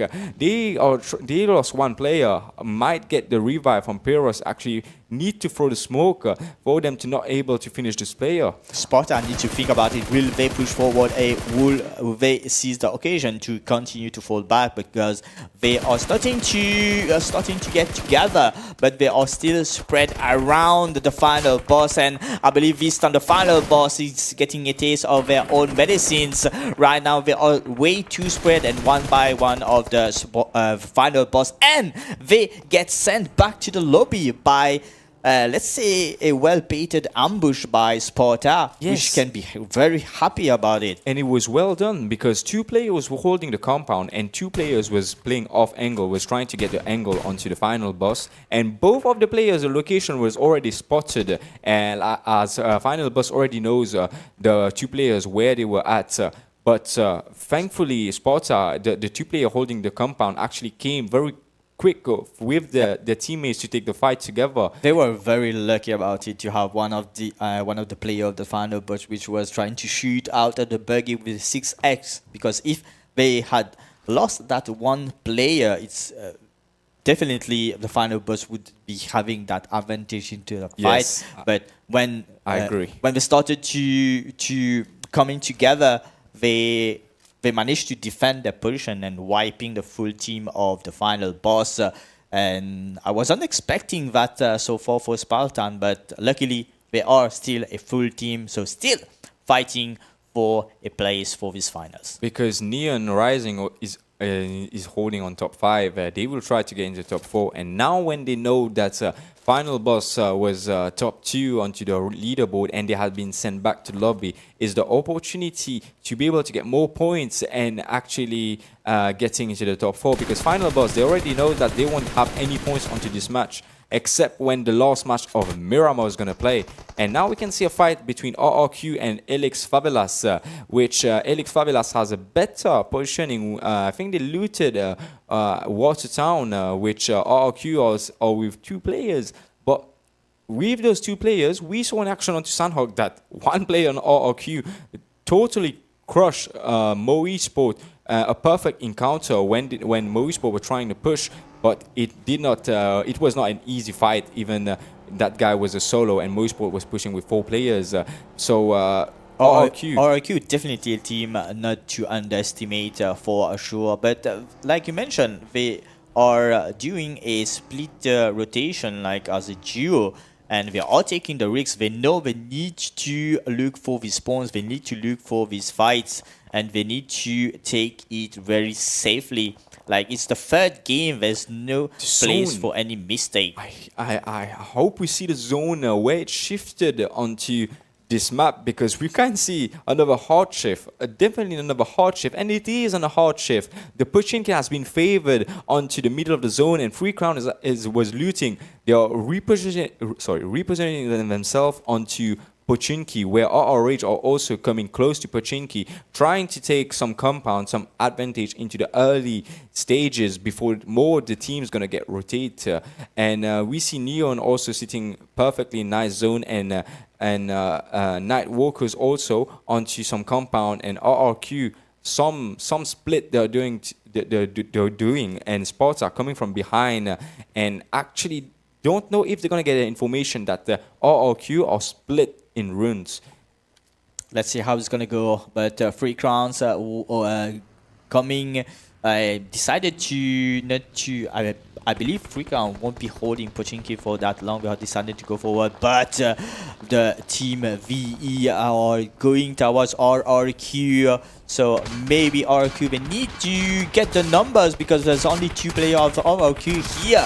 But VE is getting focused from a lot of team, but the backup is coming to initiate this fight. Spartan all the way to the left. They are the one putting the spray, and Rolex and stomping into that hover vehicle. They need to be cautious not to lose any numbers, but runes are being is gonna be a war zone in a few moments. The 𝗦𝗚𝗏𝗏𝗏 team already holding the best place into this rune, but VE team, they want to take these fights.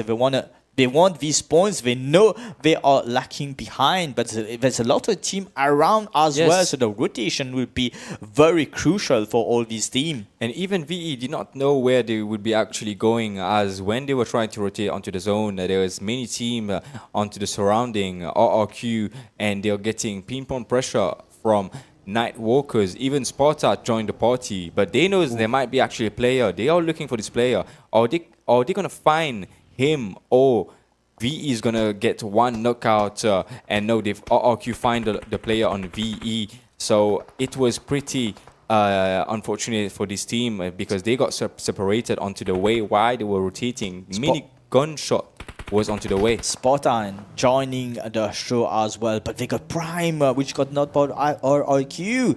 𝗦𝗚𝗏𝗏𝗏 is putting a lot of pressure as well.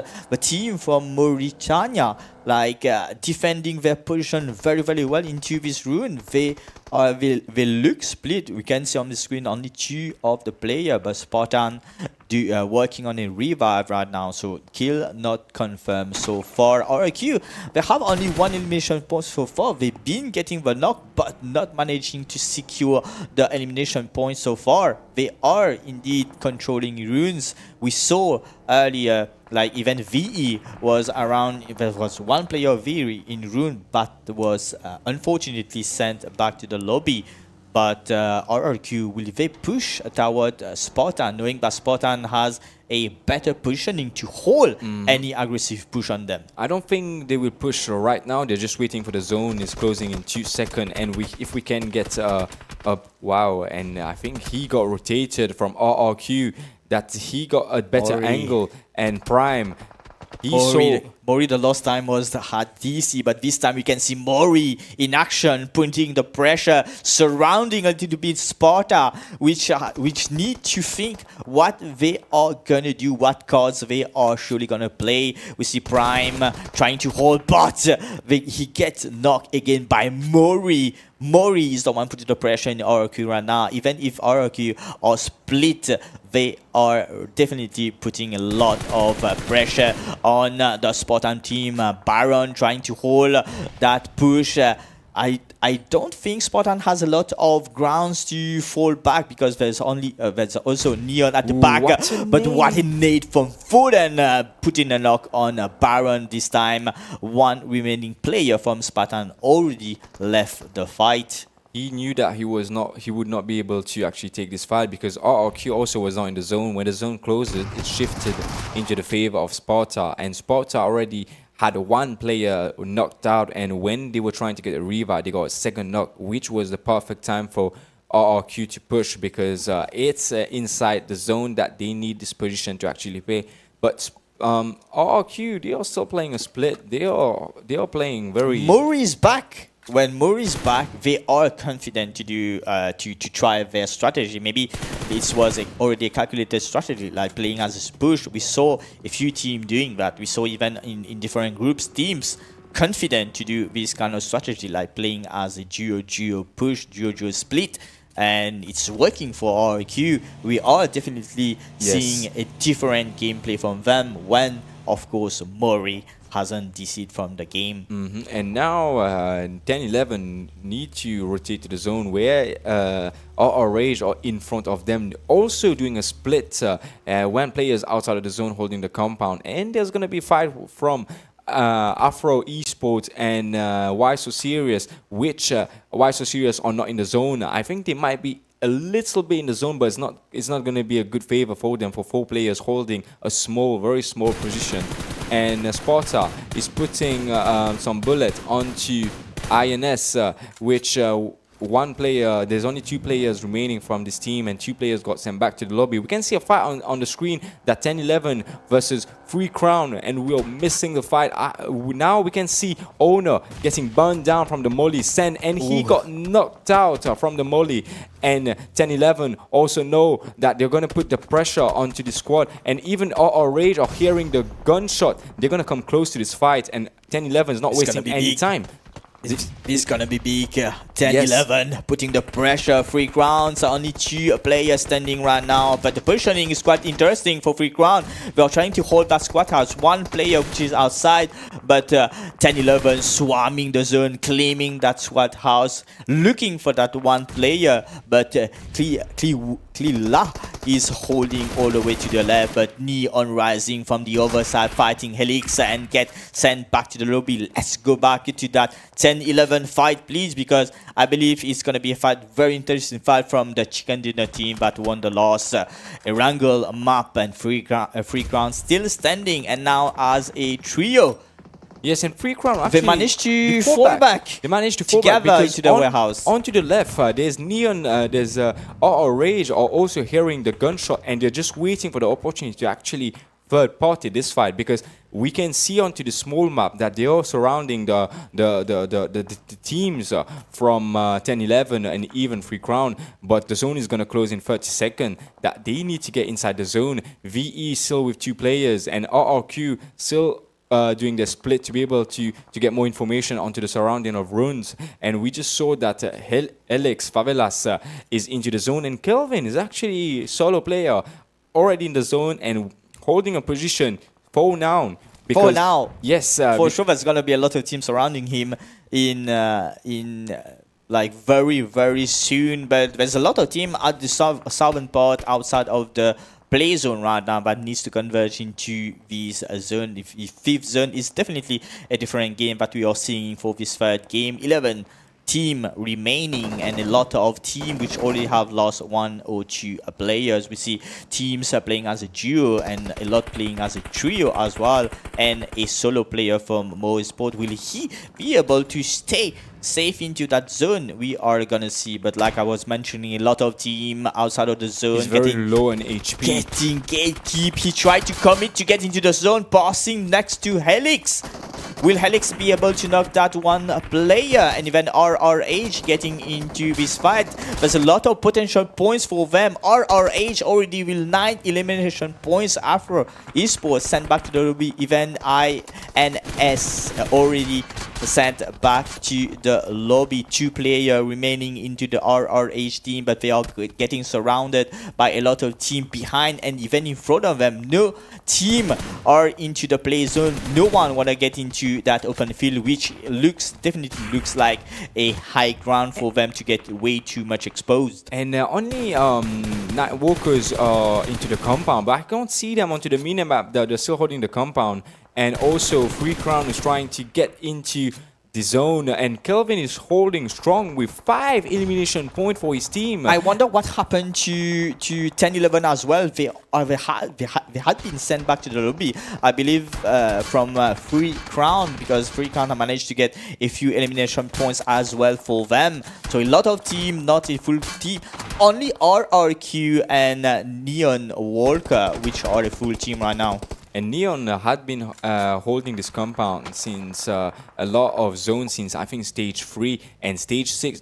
They are still in the zone, so the zone is favorable for them for our team to actually make the move. But 𝗚𝗏𝗏𝗏 also has been holding this ridge of runes and defending it from different teams, VE and even Sparta, that got sent back to lobby. And we saw Kelvin with 5 elimination kill got sent back to the lobby. Also 𝗦𝗏𝗏𝗏𝗏, 4 teams left, different direction. They are getting bullet spread, but only Nightwalkers are holding the compound, and 𝗚𝗏𝗏𝗏𝗏 are putting more bullets onto. Is it Devil got the knockout when trying to get a different angle, but he should not, because we see the zone is very close to the compound. 𝗦𝗏𝗏𝗏𝗏, getting knocked right now, maybe way too much exposing himself. He wanted more. He wanted more elimination points for them. Molly. They had 𝗦𝗏𝗏𝗏𝗏 had 6 elimination points, but so far they got a knock. 𝗚𝗏𝗏𝗏𝗏, they need to recover from this fight. They have 2 players which are knocked right now. We see 6ix9ine,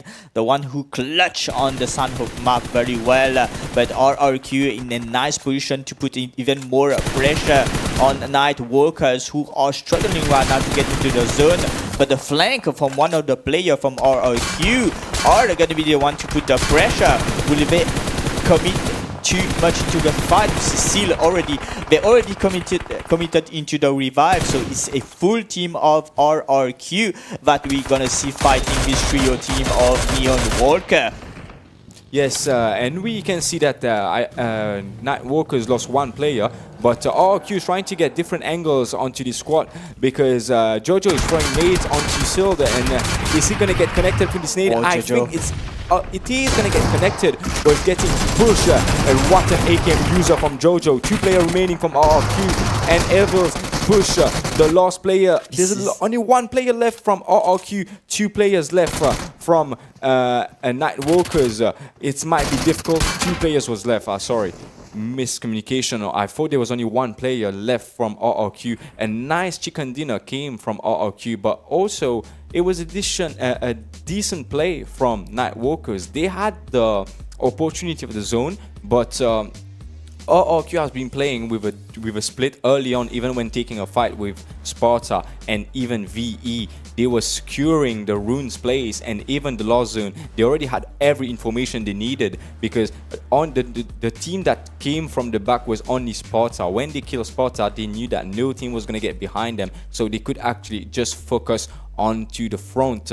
And 𝗚𝗏𝗏𝗏𝗏, I think they got pretty decent amount of kill. And this is going to help them to climb onto the top 4, because we saw a lot of teams got sent back to the lobby, the top 4 teams, and even Final Boss got sent back to the lobby early on, and even 10-11. They had the numbers, and also they had Mori, who this game was really showing what we were missing from the previous game. A very aggressive 𝗦𝗧𝗦𝗏 with a lot of elimination points, and I believe we are gonna see maybe 𝗦𝗧𝗦𝗏 from our Q team getting the MVP for this game. This push was very well done too. We saw a push yesterday quite like this onto Miramar when Angry was securing onto the ridge of 𝗦𝗏𝗘𝗚𝗚, was blocking the team Generation X when was fighting. And now too, we see 𝗦𝗧𝗦𝗏𝗔𝗚𝗏 getting a circle onto the V3 squad. I don't think if they ever see 𝗦𝗧𝗦𝗏𝗔𝗚𝗏 onto this lobby, V3 won't come back to 𝗦𝗘𝗠𝗏 Power, because it's the second time they had been engaging onto the fight and losing the fight against 𝗦𝗧𝗦𝗏𝗔𝗚𝗏. A lot of team like putting the pressure, like they already from the second game we have already analyzed where some teams are dropping, like which team they need to push, and it's definitely 𝗦𝗧𝗦𝗏𝗔𝗚𝗏 seizing every occasion that they have to look for this team, to look for this rotation. We saw a lot of team getting knocked from a lot of rotation, but 𝗦𝗧𝗦𝗏𝗃, all the way from claiming runes, they have pushed a lot of team away from that. They also got 3 players from Spartan who tried to take runes for them, who couldn't. Even Spartan had a better advantage, like holding that position that they were, but 𝗦𝗧𝗦𝗏𝗃 managed to do a large flank to the right and push them with nades, with the shots, with the amazing plays, and of course 𝗦𝗧𝗦𝗏 doing a lot of good job into that team. And of course, onto the highlights, we can see the last fight, which was quite messy between both teams. I believe 𝗏𝗏𝗏𝗏𝗏 decided to push forward instead of trying to give the cover in a distance. I believe if some of the 𝗏𝗏𝗏𝗏𝗏 player would have stayed behind, maybe some long distance shot would have maybe confirmed the fact, because we saw all the 𝗦𝗧𝗦𝗏𝗃 team going towards that one player, which was a bit off angle. We saw 𝗦𝗧𝗦𝗏𝗃 getting pinned down behind that buggy, but they were lucky enough. They deserve that chicken dinner for that game, for the amount of effort they've been putting all the way from the start of the game. And also, we just saw on the screen that Kelvin was on the solo survivor for 𝗦𝗧𝗦𝗏𝗏𝗏𝗏, but secure 5 kills for his team when playing solo. It's a very good performance coming from Kelvin, solo guy, and was achieved to get 5 kills. I don't know how he did it. We did not see much kill getting. He was in the middle of the zone. Maybe he been kill stealing, or managed to spot a few players off guard into that zone. But still, some points for them. And on the screen, we saw how 𝗦𝗧𝗦𝗏𝗏𝗏𝗏 lost a lot of play into this fight. And again, here the final boss on that push on Spartan, and Spartan well baited them into a nice ambush. And that fight between 𝗏𝗏𝗏𝗏 and 10-11, unfortunately, we couldn't witness how 10-11 got sent back to the lobby. I think when trying to get into the zone, because that fight ended like when 𝗏𝗏𝗏𝗏𝗏 managed to get outside to fall back with his team, when 3C4 managed to get with his team. But along the way, maybe 10-11, when they tried to leave that zone, they got ambushed by 𝗏𝗏𝗏𝗏𝗏. Yes, they did get surrounded by 𝗏𝗏𝗏𝗏𝗏𝗏, but even 𝗦𝗧𝗦𝗏𝗏𝗏𝗏𝗏 also, they did have some amount of kill. As we can see on the screen, they had 12 kills altogether. So it was a very good performance from them too. But 𝗦𝗧𝗦𝗏𝗏𝗏𝗏𝗏, they're gonna be the team with the elimination point. There was 3 teams alive, and they had 11 points. So in this total, I think they're gonna be very close onto the top 4. But you mentioned, Mega, this leaderboard is gonna be very, very close. There's not gonna be a lot of gaps together, because there's a lot of teams performing since the match of Sanhok and still performing into different map. So this leaderboard, I don't know in top 4, because even in Group B, we could actually say, okay, this team is gonna get in top 1. He has been playing good, consistency was on point. But this lobby for Group C, there's a lot of teams that are playing very, very good. Crazy Group C, especially for the African teams, like putting their imprint, like showing how they play very well. I'm talking about teams which already have got chicken dinner. Unfortunately, it was not the case yet again for 10-11. But 𝗦𝗧𝗦𝗏𝗏𝗏𝗏𝗏, after not really good to first game, but now they got a chicken dinner. The team I was mentioning from Mauritania, which looks very good, and Mori with 8 elimination points, and I believe he's definitely going to be the MVP, and that's quite a lot of elimination points for them. Yes, 16 kills of elimination and 10 points of chicken dinner. So it's 26 points that they accumulated into this map. That's a boost. That's a points boost. for sure. That's a boost, and I think it's gonna boost their adrenaline too for the next map of Miramar, because they are not the team that I've seen been playing, I think, for PMAC. If I'm not wrong, if I'm mistaken, thank you, correct me onto the stream. But Mori, the MVP of the map of the second map of Erangel, 8 elimination points, 742 damage. We see a lot of time, like every players when trying to peek on Mori quickly knock them out. Like, but since the match started, you've been mentioning this guy that Mori would be putting the work, and we actually have the chance to see him how he has been playing into this map, and head to head against Kelvin, 5 elimination kills and 8 elimination for Mori, and there was no assist done by Kelvin because he was playing a solo. 3 knockout that Kelvin has been able to do. 2 kills was stolen, 5 kill knockout from Mori, 3 kills he got onto the open field, and very good performance coming from both players, and we're gonna see more stats about top 4 players coming now. We see every time we see RRH 2 players coming into the top 4 players, and 5 elimination kill, 885 damage, and 2 players from RRQ is Salid and Mori. Salid getting 3 elimination kills and 2 knockout, 810 damage. That's a lot. That's a lot from RRH. Like I didn't notice that RRH as well has managed to get a lot of elimination points. We didn't really saw them. We just saw them the last fight. Yes, that's true. We saw them onto the first map on the stage 1, fighting the V3 squad onto Milta Power, getting the 4 kills, elimination confirmed. But as you mentioned, Mega, we did not see them a lot into the lost zone.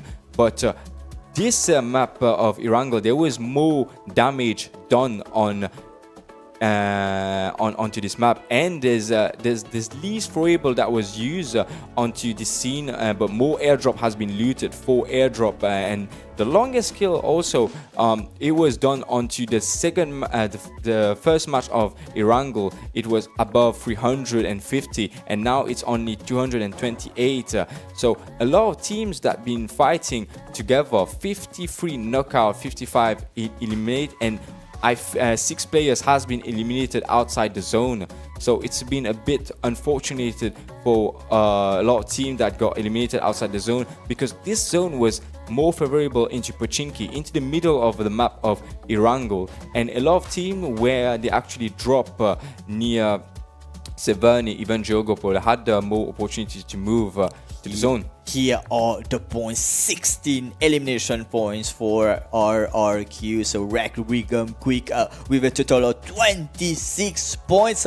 That's a lot, Skydo. That's definitely a boost of points after not a nice, I can say, second game for them. But this third game, that's a lot of points that they managed to snatch from this lobby. And coming in at the second place is with 12 elimination points. They managed to secure only 5 players points, but with 12 elimination points, that's 17 points secure for them. And even 𝗦𝗧𝗛𝗏𝗏 with 8 points, with Kelvin managing to secure 6. I believe 5 elimination points, with 1 point earned by Vortex earlier at the earlier stage of this map. Nightwalker also into this game with 7 elimination points, and it goes on and on. But this time the final boss unlucky into this ambush from Spartan eSports, 0 elimination points Yes. for them. And even Neon Rising had the opportunity to climb onto the top 4 because they already saw that the final boss was sent back to lobby, and Neon had the opportunity to climb onto the top 4, but they were also got squashed by a different team. And 10-11 also, they have been holding strongly the first position, but that might change onto the final leaderboard. That we did not see where 10-11 got smoke from a team, but we're gonna see it maybe into the highlights that's gonna pass into, because we have also highlights that pass into our social media, include TikTok. So do follow us on TikTok too, because you might see the action that we saw on the live onto the social media. Yeah, if you're liking what you are seeing, ladies and gentlemen, as a reminder, we can say halfway into the semi-final is the Group C, and the last game for them, the Miramar game, coming in soon. And of course, next week we're gonna have the last group, which is the Group D. We were hoping action for that Group C, and we are getting, especially from non-Mauritian team this time compared to the Group A and to the Group B. And we can get a glimpse of the overall rankings, Kaido. To the left, we have 4 teams standing strong right now: RRX, RRG, Rage. So 10-11 and the final boss freak round also coming in very close. That Miramar game gonna be decisive for all these teams to trying to get at least the 3rd or the 4th position for this top 4, because it's the final game. So a plane coming all the way from Pubg going to the northern part, northwest of the mountain, so runes. So I'm telling the Pubg, it's not the Pubg. So Impala. Yes. Apologize for this. It's the last game. It's the last game of this week as well, because this week we're gonna have the PMAC coming in soon, this Saturday and this Sunday, and we're gonna meet again for the Group D on Tuesday, and then the final on Thursday and Friday next week. So yes. How this game gonna go? We already seeing the map playing with this player once again. A zone closing on the northern part, and a first blood, a first knock already being done, unfortunately, on 3 crowns. They are the team trying to work towards the top 4. They are at the 5th position right now, but why so serious? Getting knocked as well. It's a trade for trade. Both team has lost one of their players, so it's surely gonna be a 3v3 situation very soon. Why so serious as well? Been trying to get some points. They did a nice second game and a decent third game, I can say. So they are definitely still a contender into this game. Why so serious? The only team from Ghana into this lobby. We want to see some more Ghana action for this last game into the Miramar. Yes, and we saw 3 teams going to 𝗦𝗧𝗛𝗘𝗗𝗏 onto this map. There was Rage, 𝗦𝗧𝗛𝗏𝗏, and Sparta. The fight has not yet started, but they do have the information that there is teams around in the surroundment of 𝗦𝗧𝗛𝗏𝗏. But we don't see 𝗦𝗧𝗏𝗏𝗏 onto 𝗦𝗧𝗏𝗏𝗏. They fall back. They went into a different location because I think when the team was going to 𝗦𝗧𝗏𝗏𝗏, they got there first. So if they would try to put their ego and actually go into the place, they would actually get squashed by 2 teams and become sandwiched into the position. Because wise decision, I should say, for them. They definitely did not do very well for the first 3 games.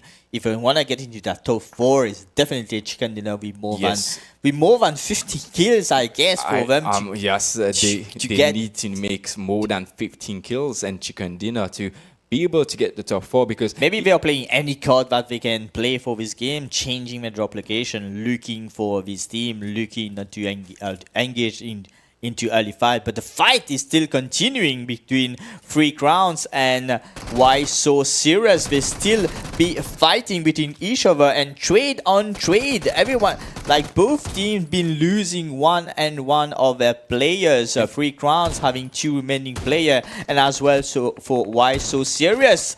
And Why So Serious 4 is trying to get the knockup, but a nade from Justice, giving the sealing the deal for that one player of Three Crowns. We see Owner trying to give a revive to fortify their team for this push, and Why So Serious trying to confirm the kill, but unfortunately getting a knock. I believe only one player standing in Why So Serious right now with no healing, very low HP, with Justice try to get into a Three Crowns, but we can see Owner on this high ground, even with a UMP in hand, holding the position, giving the opportunity for his teammate to get a revive. So Three Crowns still into the game. And this guy's on fire, is burning so much by Neon. That guy throwing the molly.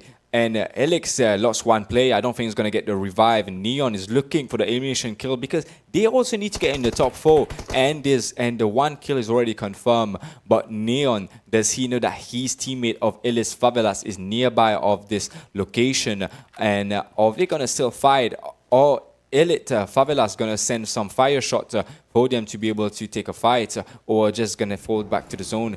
Because 𝗦𝗧𝗏𝗏 is also 7 onto the leaderboard, but they did fire some bullets onto Neon, and Neon do have the location, and Neon are pretty good on rotating to get a better angle onto the fight that we saw. So we might see that opportunity again that Neon is trying to rotate, because they won't be able to take a fight into this into here. And Neon, that guy, he had put another knock and he got himself knocked, but a quick revive will be provided to both squad. But the Beekeeper, he's trying to get rotation, actually pushing where that guy put the knock. Is he gonna get confirmed? And Simplex actually cooking the nade from a Beekeeper to send to Simplex. Is the net gonna get connected? It's a bit far away from Simplex, and Simplex also is trying to throw some smoke, but another nade is coming from Final Boss, and it get connected. Both way teams, only one lost player. Manav, is he gonna get? Is he gonna clutch it for his team and revive his teammate? Because Beekeeper will try to revive Final Boss, and he's that guy already got revived, trying to come close with his teammates, and Manav need to think a way to be able to get out of the situation or just take the fight, because where his situation is not looking pretty good. He decided to fall back. Why decision? Because Neon will be reviving all of their teammates, and it's gonna be hard for Manav to fight a full squad. So wise decision for him. He even spotted a vehicle, and I believe he's gonna take it for a run. Unfortunately, 𝗦𝗧𝗏𝗏𝗏 not gonna get this. Neon are gonna spot him, because this vehicle is also when okay, he got it into the left side onto the ridge. Neon won't be able to see him. Manav will get safely to the zone, and now on the screen we can see 𝗦𝗧𝗏𝗏𝗏 2 player still looting the compound, and 𝗦𝗧𝗏𝗏𝗏, even they did not go to the main drop of Los Leon, they still have a decent amount of loot, vest 2 and helmet 2, and some not enough nade and even smoke, but they are trying to fight or rage. Oh, it's gonna be interesting. Bala scouting around. He do get some shot from 𝗦𝗧𝗏𝗏𝗏 player. So the information is here with RH call for their teammate to initiate that fight, because RH has been playing very aggressively for the past few 2 games, and 𝗦𝗧𝗏𝗏𝗏, they need those points. They want to fight. They are looking for them.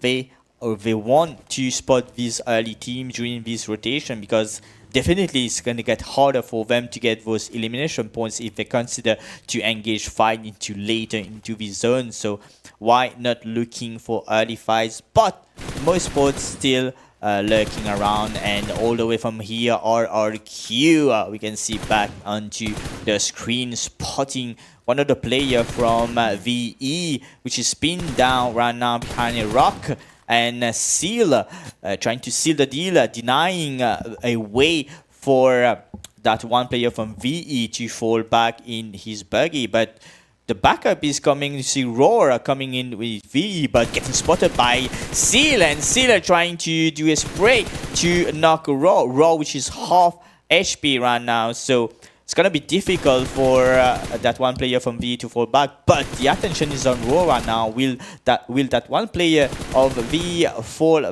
back? No, he's still standing short, smoking his buggy right now for maybe initiating a fall back, but still a wise position for him to maybe get 2 of these points.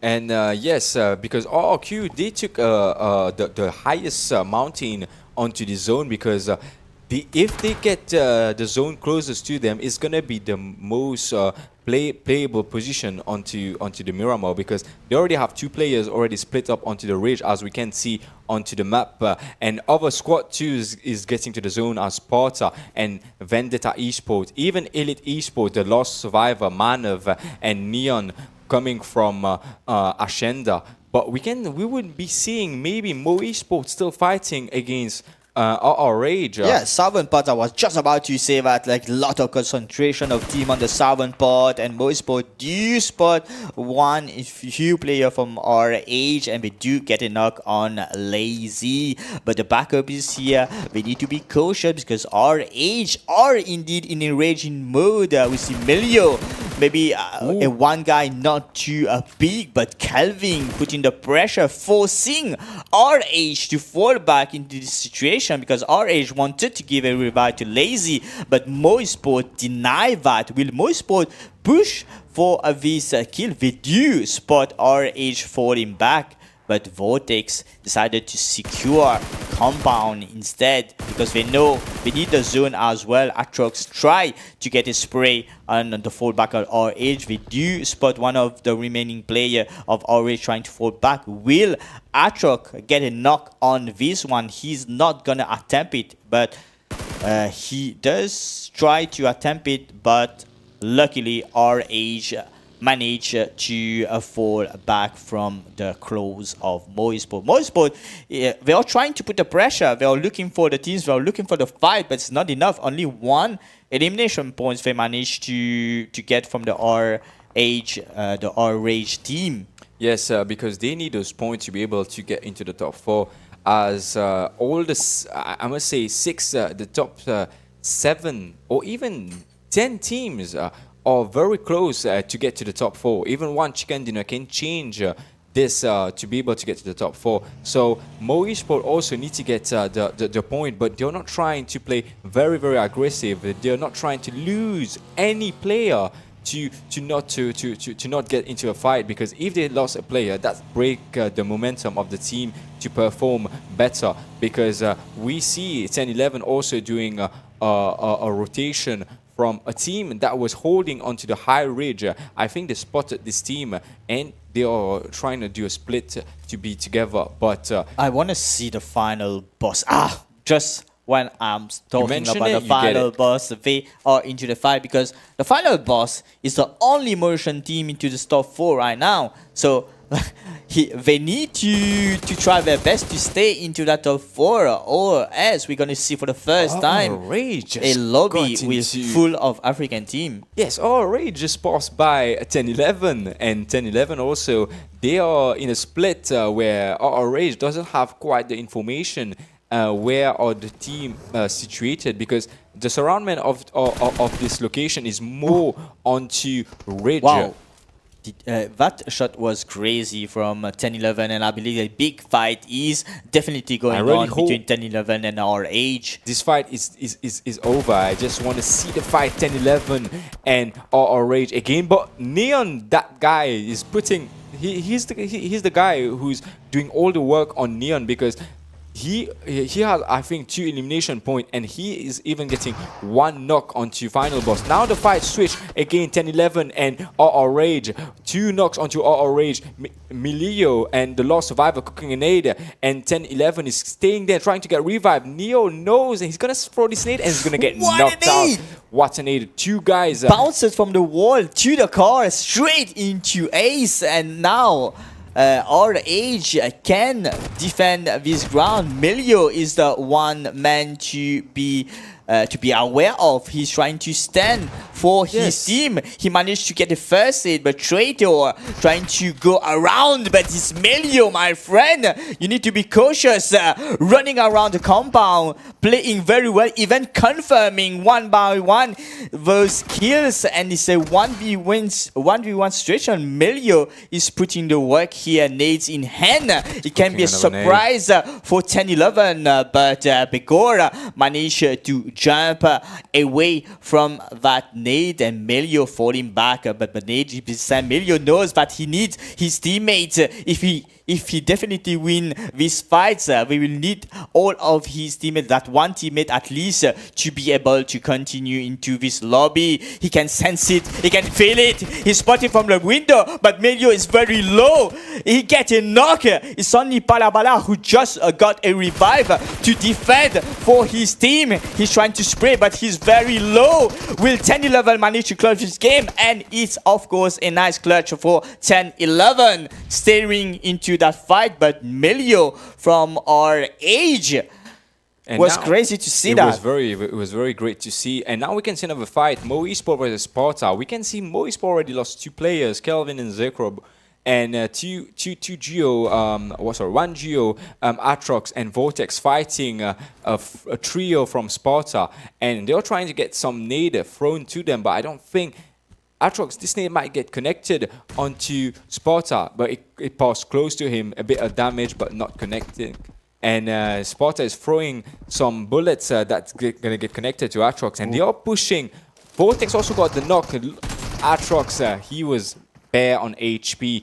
And yes, I'm going to say something onto the fight on 𝗦𝗏𝗏𝗏 and 𝗦𝗧𝗏𝗏𝗏. 𝗦𝗧𝗏𝗏𝗏 was with 3 men, was with 3 trio, and 𝗦𝗏𝗏𝗏 was playing with full squad. But the pressure that they put onto the 𝗦𝗏𝗏𝗏 was insane. Even 𝗦𝗏𝗏𝗏 did not thought that they're going to get 3 men back to lobby when they were fighting a trio. And 𝗦𝗏𝗏𝗏𝗏 was already holding this position where 𝗦𝗧𝗏𝗏𝗏𝗏 got into this position. So 𝗦𝗏𝗏𝗏𝗏 had more advantage onto 𝗦𝗧𝗏𝗏𝗏𝗏, but 𝗦𝗧𝗏𝗏𝗏𝗏 also turned the situation onto them, because they already had 3 elimination points that they got sent back to the lobby, but 37 points. I think they're going to get qualified, but we don't know. Maybe it's all going to be in the hand of the final boss and the 3 crowns. We have also Neon as well. So we need to get the points to get into the top 4. And the final boss, the only team we can say representing Mauritius for this lobby. And we're all gonna be surprised to see no Mauritian team getting qualified for that Group C. So the final boss, you have maybe all the loads, all the pressure on their shoulders right now to be the one representing Mauritius for this lobby. But I'm quite happy to see all these African teams, especially the Mauritania team, the RRQ, performing very well. And we will even get new country, because we already have 2 South African and 2 Somalia team into into the finals. Why not? We got some Nigeria and of course Mauritania into that party. And even our Rage from Madagascar. I really wanted the Madagascar team, and hopefully they manage to stay into the top 2 or even drop into the top 3. All we're gonna see into the last game, but we can see on the kill feed the final boss getting into a fight and losing a few players. I believe they are fighting the Neon Rising team. Or the Helix team instead, and they managed to send Helix back to the lobby, but Pyro got a knock, and being outside of the zone, I believe he will be able to get a revive he will be able to get the revive, but Neon are already holding onto the zone, but the zone is not shifted to them, to their favors, and final boss also need to get into the zone. Power will put the health and get into the zone, but will he be able to get to put the first hit? No, he gets knocked again. And 𝗦𝗧𝗔𝗚𝗘, they are not favorable onto the ridge they were holding, because if they would be able to get this ridge, only the thing that they would be looking is for bullets, because you won't be able to loot up there. But the zone shifted to 𝗦𝗧𝗏. There's 4 teams already into the zone. 𝗦𝗧𝗏 is holding 3 players left, and we can see Neon fighting and 𝗦𝗧𝗏𝗏 coming from Sparta. And they need to push 𝗦𝗧𝗏, or they're just going to hold their ground where they were actually holding, because Sparta also is in the zone. They don't need to make a movement to get into the zone. But we still see Neon and the final boss taking a fight, and they are doing a duo. They're doing a different split. Still some revives being done back into the blue zone. They need to revive that full team of the final boss. We know Pyro got a knock earlier, got the revive again. Will he be able to push the first aid? We can see on the scoreboard he's trying to put some bandages, which is a wise thing to do. But Neon Rising, they need to pass through that Neon Rising team to get into the play zone. But they are Neon is still keeping an eye. So I believe teams that we need to keep an eye for this last game are Neon Rising, 𝗦𝗧𝗏, the final boss, and of course that one player from 10-11. 10-11 trying to hold that third position, trying their best. We know they are on the edge. We need to confirm, we need to hold the maximum possible to be able to qualify. I believe it's going to be very tight this last game, but the points for the fourth or even the fifth place is going to be very, very hard, and 𝗦𝗧𝗏 getting to some difficult situation. We got a knock, but a little shack acting as a cover with the smoke. Quick revive for them. But we can see a player from V3 or coming close to them. Is he going to get spotted? Because he doesn't have any utilities to use, and he needs to be able to throw at 𝗦𝗏𝗏. But into this position of V3, they must also keep an eye onto their back, because they might also get onto different squad getting location on them when they will fire. But Aimless is coming very, very close to them and try to get a knockout. And he can see Owner. He might get this knock, but he must inform his teammates that he will be seeing a guy, and his teammate need to come close to him to be actually, he finished Owner. There's 2 lost player from 𝗦𝗏𝗏. They are on 5 position. Will they able to save this fight? Because they need those points, the skilling point, to be able to get qualified. And Neon got sent back to the lobby at 6th position. So Neon will not be able to qualify, but 𝗦𝗏𝗏 still have the opportunity to qualify. And 𝗦𝗏𝗏𝗏, they're still losing 1 player. There's only 1 Geo, 1 is getting revived. Will they be able to get to the zone? Because final boss are holding 4 players onto the zone. What a split they still be doing again. But we see V3 got sent back to lobby from 𝗦𝗏𝗏𝗏. It's only 𝗦𝗏𝗏𝗏. Will they be able to get the points needed? Because we can see they have 5 elimination points and there's 10 teams alive, so no survival point will be given to them. But V3, they must be careful while pushing them, because the zone is going to be get closing in 40 seconds, and 𝗦𝗏𝗏𝗏 are closer to the zone, so they're definitely going to fight. But are they going to fight into a better position? Because the final boss, already a split has been done onto 1/4 of the zone has already been taken for the final boss, and the final boss are trying to get some kill to from the 𝗦𝗏𝗏𝗏. And as we can see, the 𝗦𝗏𝗏𝗏 are having some difficulty to move to the zone, Mega. Yeah, Kairos was watching 𝗦𝗏𝗏𝗏 just when he was about to move, and I believe it was a wise decision for Cairo to move, because this time he's squished. He needs to move because on the top side there was a team watching over him. So Neon being Nightwalker, who were the one to get a knock on the final boss. But Hans doing the job, knock that few from 𝗦𝗏𝗏𝗏𝗏. It's trying to keep up the pace. So definitely situation for him to try to hold on. So definitely there's only one team which is squad now right now is Afro eSports, but the fight's still continuing. Afro eSports right now getting into some damage from the zone, and the 6 is actually doing a lot of damage for them. So, but they managed to hold maximum possible. Only 2 players from Afro eSports standing strong.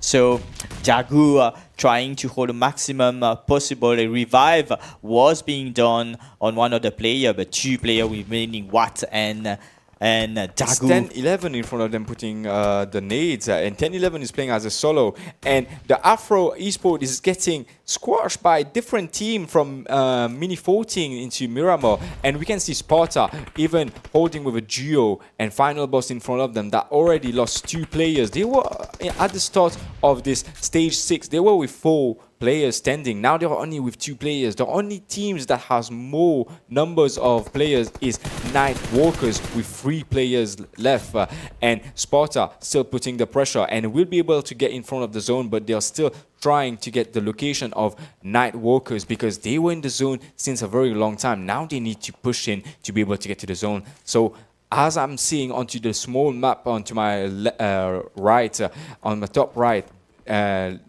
Nightwalkers are pushing in front of Sparta. There's going to be a lot of fights into the small ring. The only way for maybe Afro eSports to qualify, we need to get a hold on the final boss and possibly getting a chicken dinner for them. It is possible. We are managing to do some cleanup. Insolent Sport back to the lobby.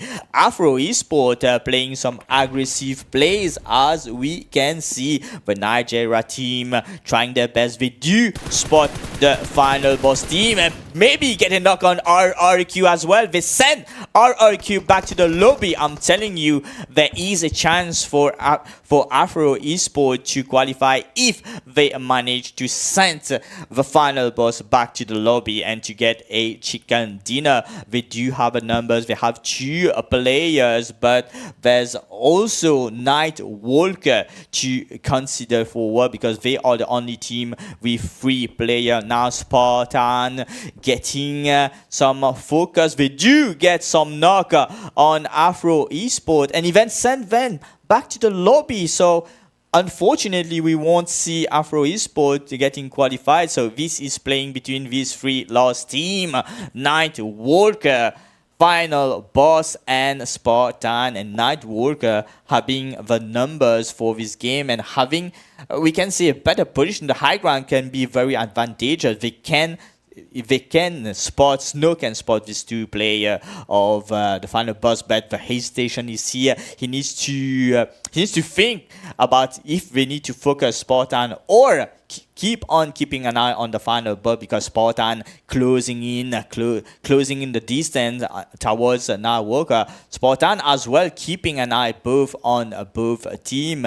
So it's quite confusing for obviously, like we know there is 3 team, but we need to keep an eye on any rotation. But unfortunately, the final boss could not make it through into that zone. It's a 2v3 situation. Nightwalker or Spartan is gonna be the motion team or the Nigeria team for this last game.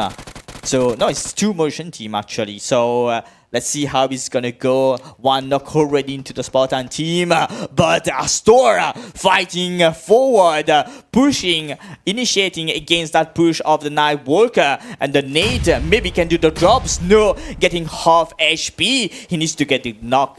He needs to get the gun out because Evil closing in the distance.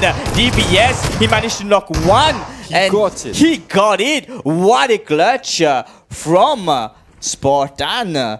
Wow. Sport. This player, I think he had a lot of kill.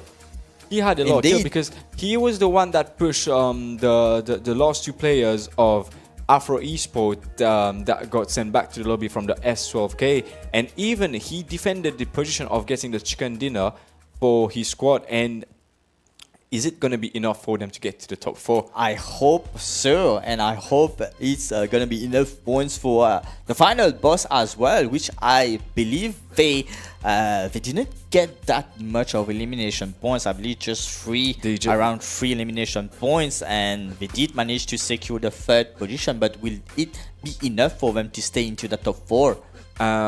We would see in some minutes about the overall leaderboard. But the thing about the final boss, the 2 players, they did not have any healing. So that's why Paros was with 1 HP, and Hans, final boss, was driving to get to the zone. But Paros with his 1 HP, no healing, no first aid, no boost. Low ground as well, getting like focus with both squad, team, because he was getting into a position of sandwich, and left to right there was both squad. Sparta would be able to put the pressure, and even Nightwalkers. But well played gameplay from the final boss. Even they were not with a full squad till the loss of the game, but they still make it to the top 3. Spartan was the one team who managed to wipe the 2 remaining players of 𝗦𝗧𝗛𝗏, like we can see. I think they wiped the whole squad of 𝗦𝗧𝗏. They got a full kill. Like you mentioned, Spartan did had a lot of elimination points, and that's probably because they've been fighting a lot of team all the way into the final zone. They did spot a lot of fight. They did send a lot of team back to the lobby, but one team that we did also see performing very well into that lobby is definitely Nightwalker, putting the pressure, putting the fight. But all these points that they managed to accumulate throughout all this game, will it be enough for these to get into that top 4? Because as a reminder, it's only the top 4 of this overall ranking that will be getting the a 4 slot into the finals. So let's see how it's gonna go. We saw a lot of fights earlier, even for 3 crowns. Unfortunately, losing some numbers here against 𝗦𝗧𝗔𝗚𝗘, which a fight which was quite hard for 𝗦𝗧𝗔𝗚𝗘, which were definitely, they were underlooted. They didn't have the healing, they didn't have the gun to fight for this game, and even this fight started at a very early stage. We saw a lot of team dropping into different drop location, changing their drop location. We saw a lot of team not going into big location, big looting location. They were trying to loot the roads. They tried so hard to get enough loot for trying to get into fight, but crazy it is. That's the fight I wanted to see. 𝗦𝗘𝗠𝗏 from our rage with like he tried so much to clutch this game. Like you mentioned, our age was only 3 players getting pushed by the full team by 10-11, but he managed to. Orange managed to eliminate 3 of that player, and 𝗏𝗏 managed to survive from this fight, which was quite interesting to see. Yes, but even the top 2 teams that got into this fight are RH and 10-11. But if 10-11 got eliminated, it would not be able to get into the top 4, maybe because RH already had 37 points and they were getting more kills, and I think they are at 40 points, but 10-11 had been able to clutch it up for his team and get also the survival point, because we seen solo from 𝗦𝗧𝗛𝗏 playing solo from the last match of Erangel, and even now we saw 10-11 playing a solo but bringing some kill and even survival point for his team, because they needed that to get to the top 4. Even they were already in the top 4, but this lobby and this leaderboard is going to be very, very close, as many team has played very, very good. Not every team has played has get every consistency that they needed to get. So this lobby was pretty much more competitive than the other lobby, in my opinion. What's your opinion, Mega? Yeah, for sure. And what I've been liking from today, I really wanted to see more African team getting qualified into this PUBG Mobile Aim Africa. And we are seeing it. Like, we've been seeing a lot of African team putting the work into this lobby. 3 crowns playing very well. I'm talking about 10-11, our age, and even our RQ. And our RQ was quite a surprise for me after a first game which was quite decent, but the second game which was disastrous. But the remaining game was crazy for them. Like it was definitely a different RQ that we witnessed for the first two games. I don't know if he heard him cooking a nade. Just like a nade. That nade was well yes, he bounced from the car. But the thing is, did they not hear him cooking a nade? Because he was just in front of them cooking the nade. Maybe he thought that the nade that he's gonna throw and gonna go up from the backside like way too far, not thinking that this guy has a great mathematic like calculating, bouncing on the wheel of that Mirado and going straight into them, confirming these elimination points. But now we saw, even now, if we're seeing the final boss, they were holding on the stage 5 with 4 players, but that split was not favorable for them because there was a lot of team coming into the surroundment that made them lost 2 players from the split they were doing, and it was not very good to be seen, because if they were more together, they must know when to do a big split and must come together. So on this action, they lost 2 players for doing a very big split into the stage 5. And even Afro eSports, they've been putting the work with getting 8 elimination points and getting onto the last zone of Miramar. So we see a pretty more team playing very good onto the Miramar. Look at Astor. He was definitely kind of solo, like carrying the Spartan team. Yes. Eliminating the surrounding, getting the revive on Baron. So I believe Astor deserve a MVP for that game for sure. He was trying to manage both team and W. On that push was crazy for him, like 3 player pushing it. I believe that's the best clutch we can see. We witnessed in that PUBG Mobile Aim Africa. We did saw 1 clutch in the Group A and 1 clutch in the Group B, but this clutch from the Group C is definitely the best clutch of this tournament so far.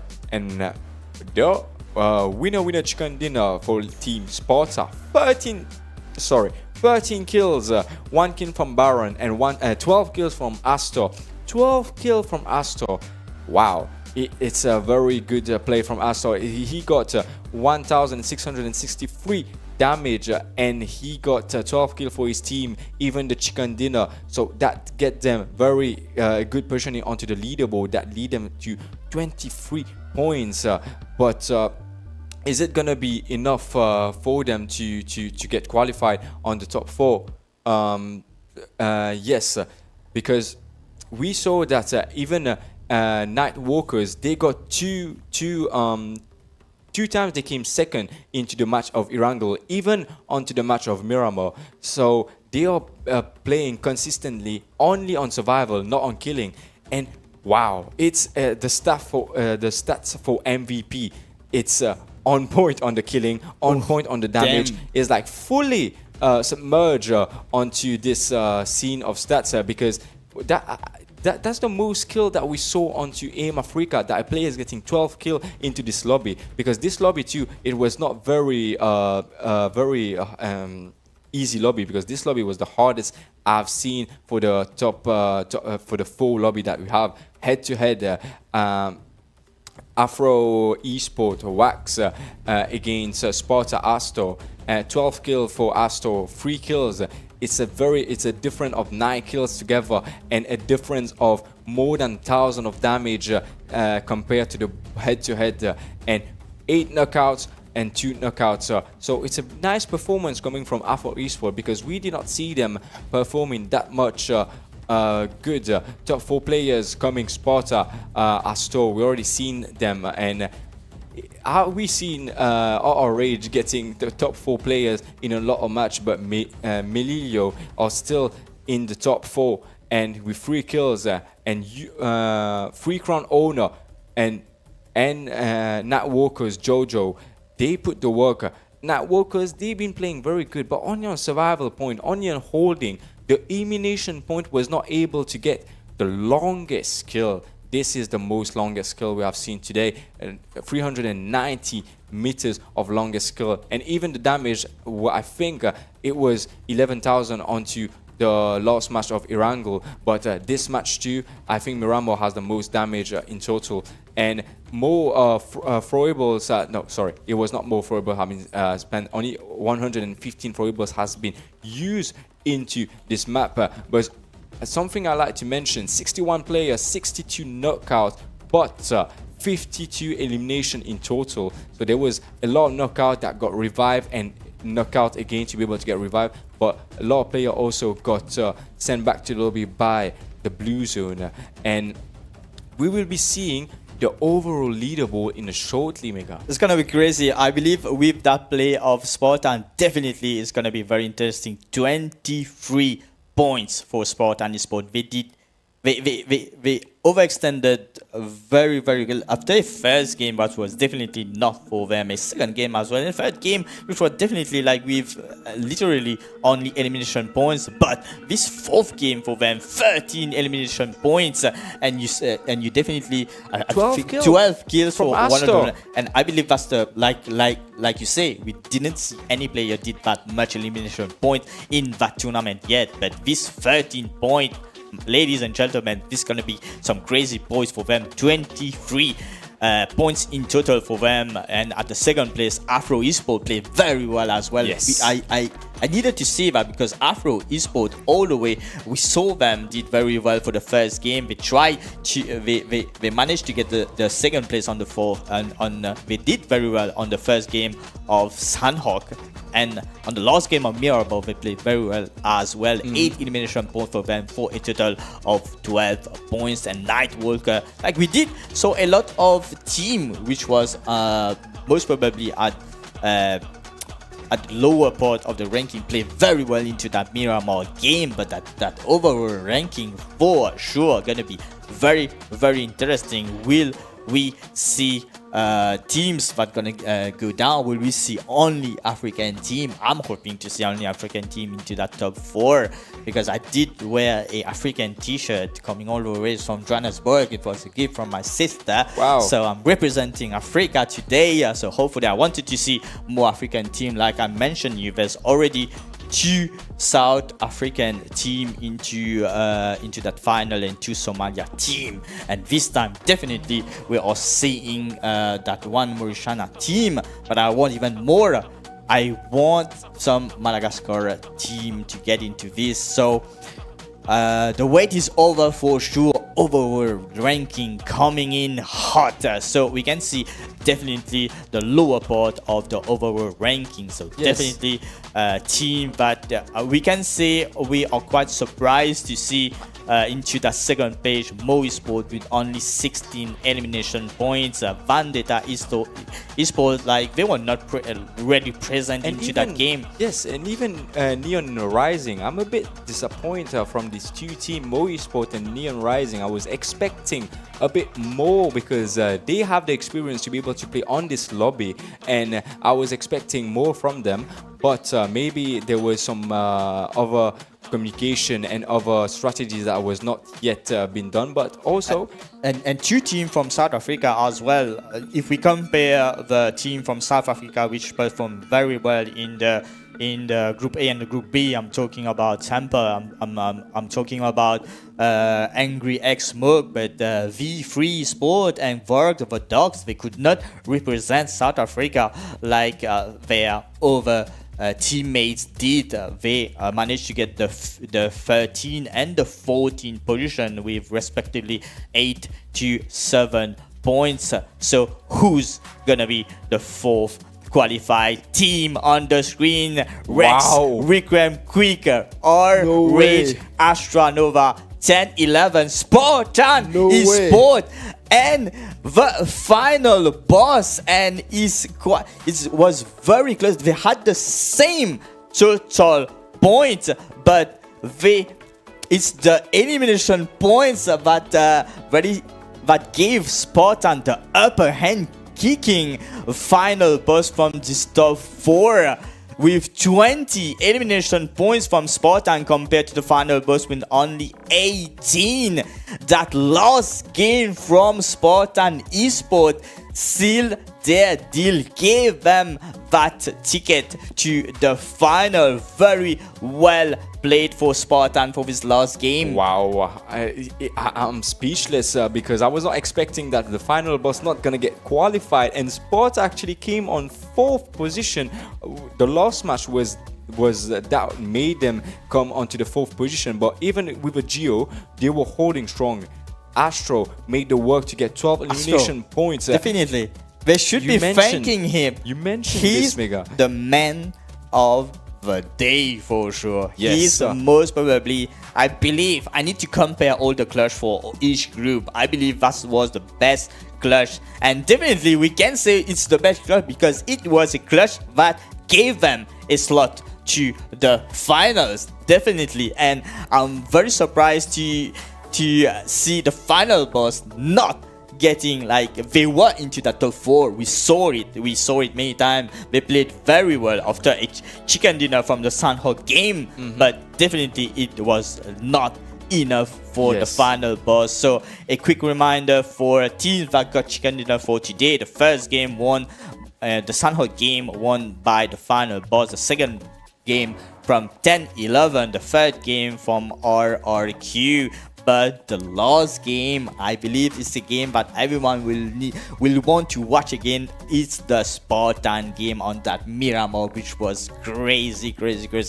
But that was definitely the whole the Group C has ended for us. Again, apologize for but few technical difficulties that was encountered, and of course we had to do a break during that live stream. But definitely it's not gonna happen again for the Group D coming next Tuesday, so next week. So this weekend we have, of course, the PUBG Mobile Africa Cup, tomorrow, which is gonna continue. So stay tuned on the PUBG Mobile official channel to follow the African channel, of course, to follow this event. And we give you people we welcome you again next Tuesday for the Group D, the final group of the semi-final, and of course the 2 final days we're gonna see all the team fighting for that slot to the PMAC that won that first place slot. So thank you, 𝗦𝗘𝗚𝗓, for this week. It was great, and thank you, of course, for the viewers who are always here with us. We see you next week. Have a nice end of Friday, and of course have a nice weekend. Good night and take care. Bye bye.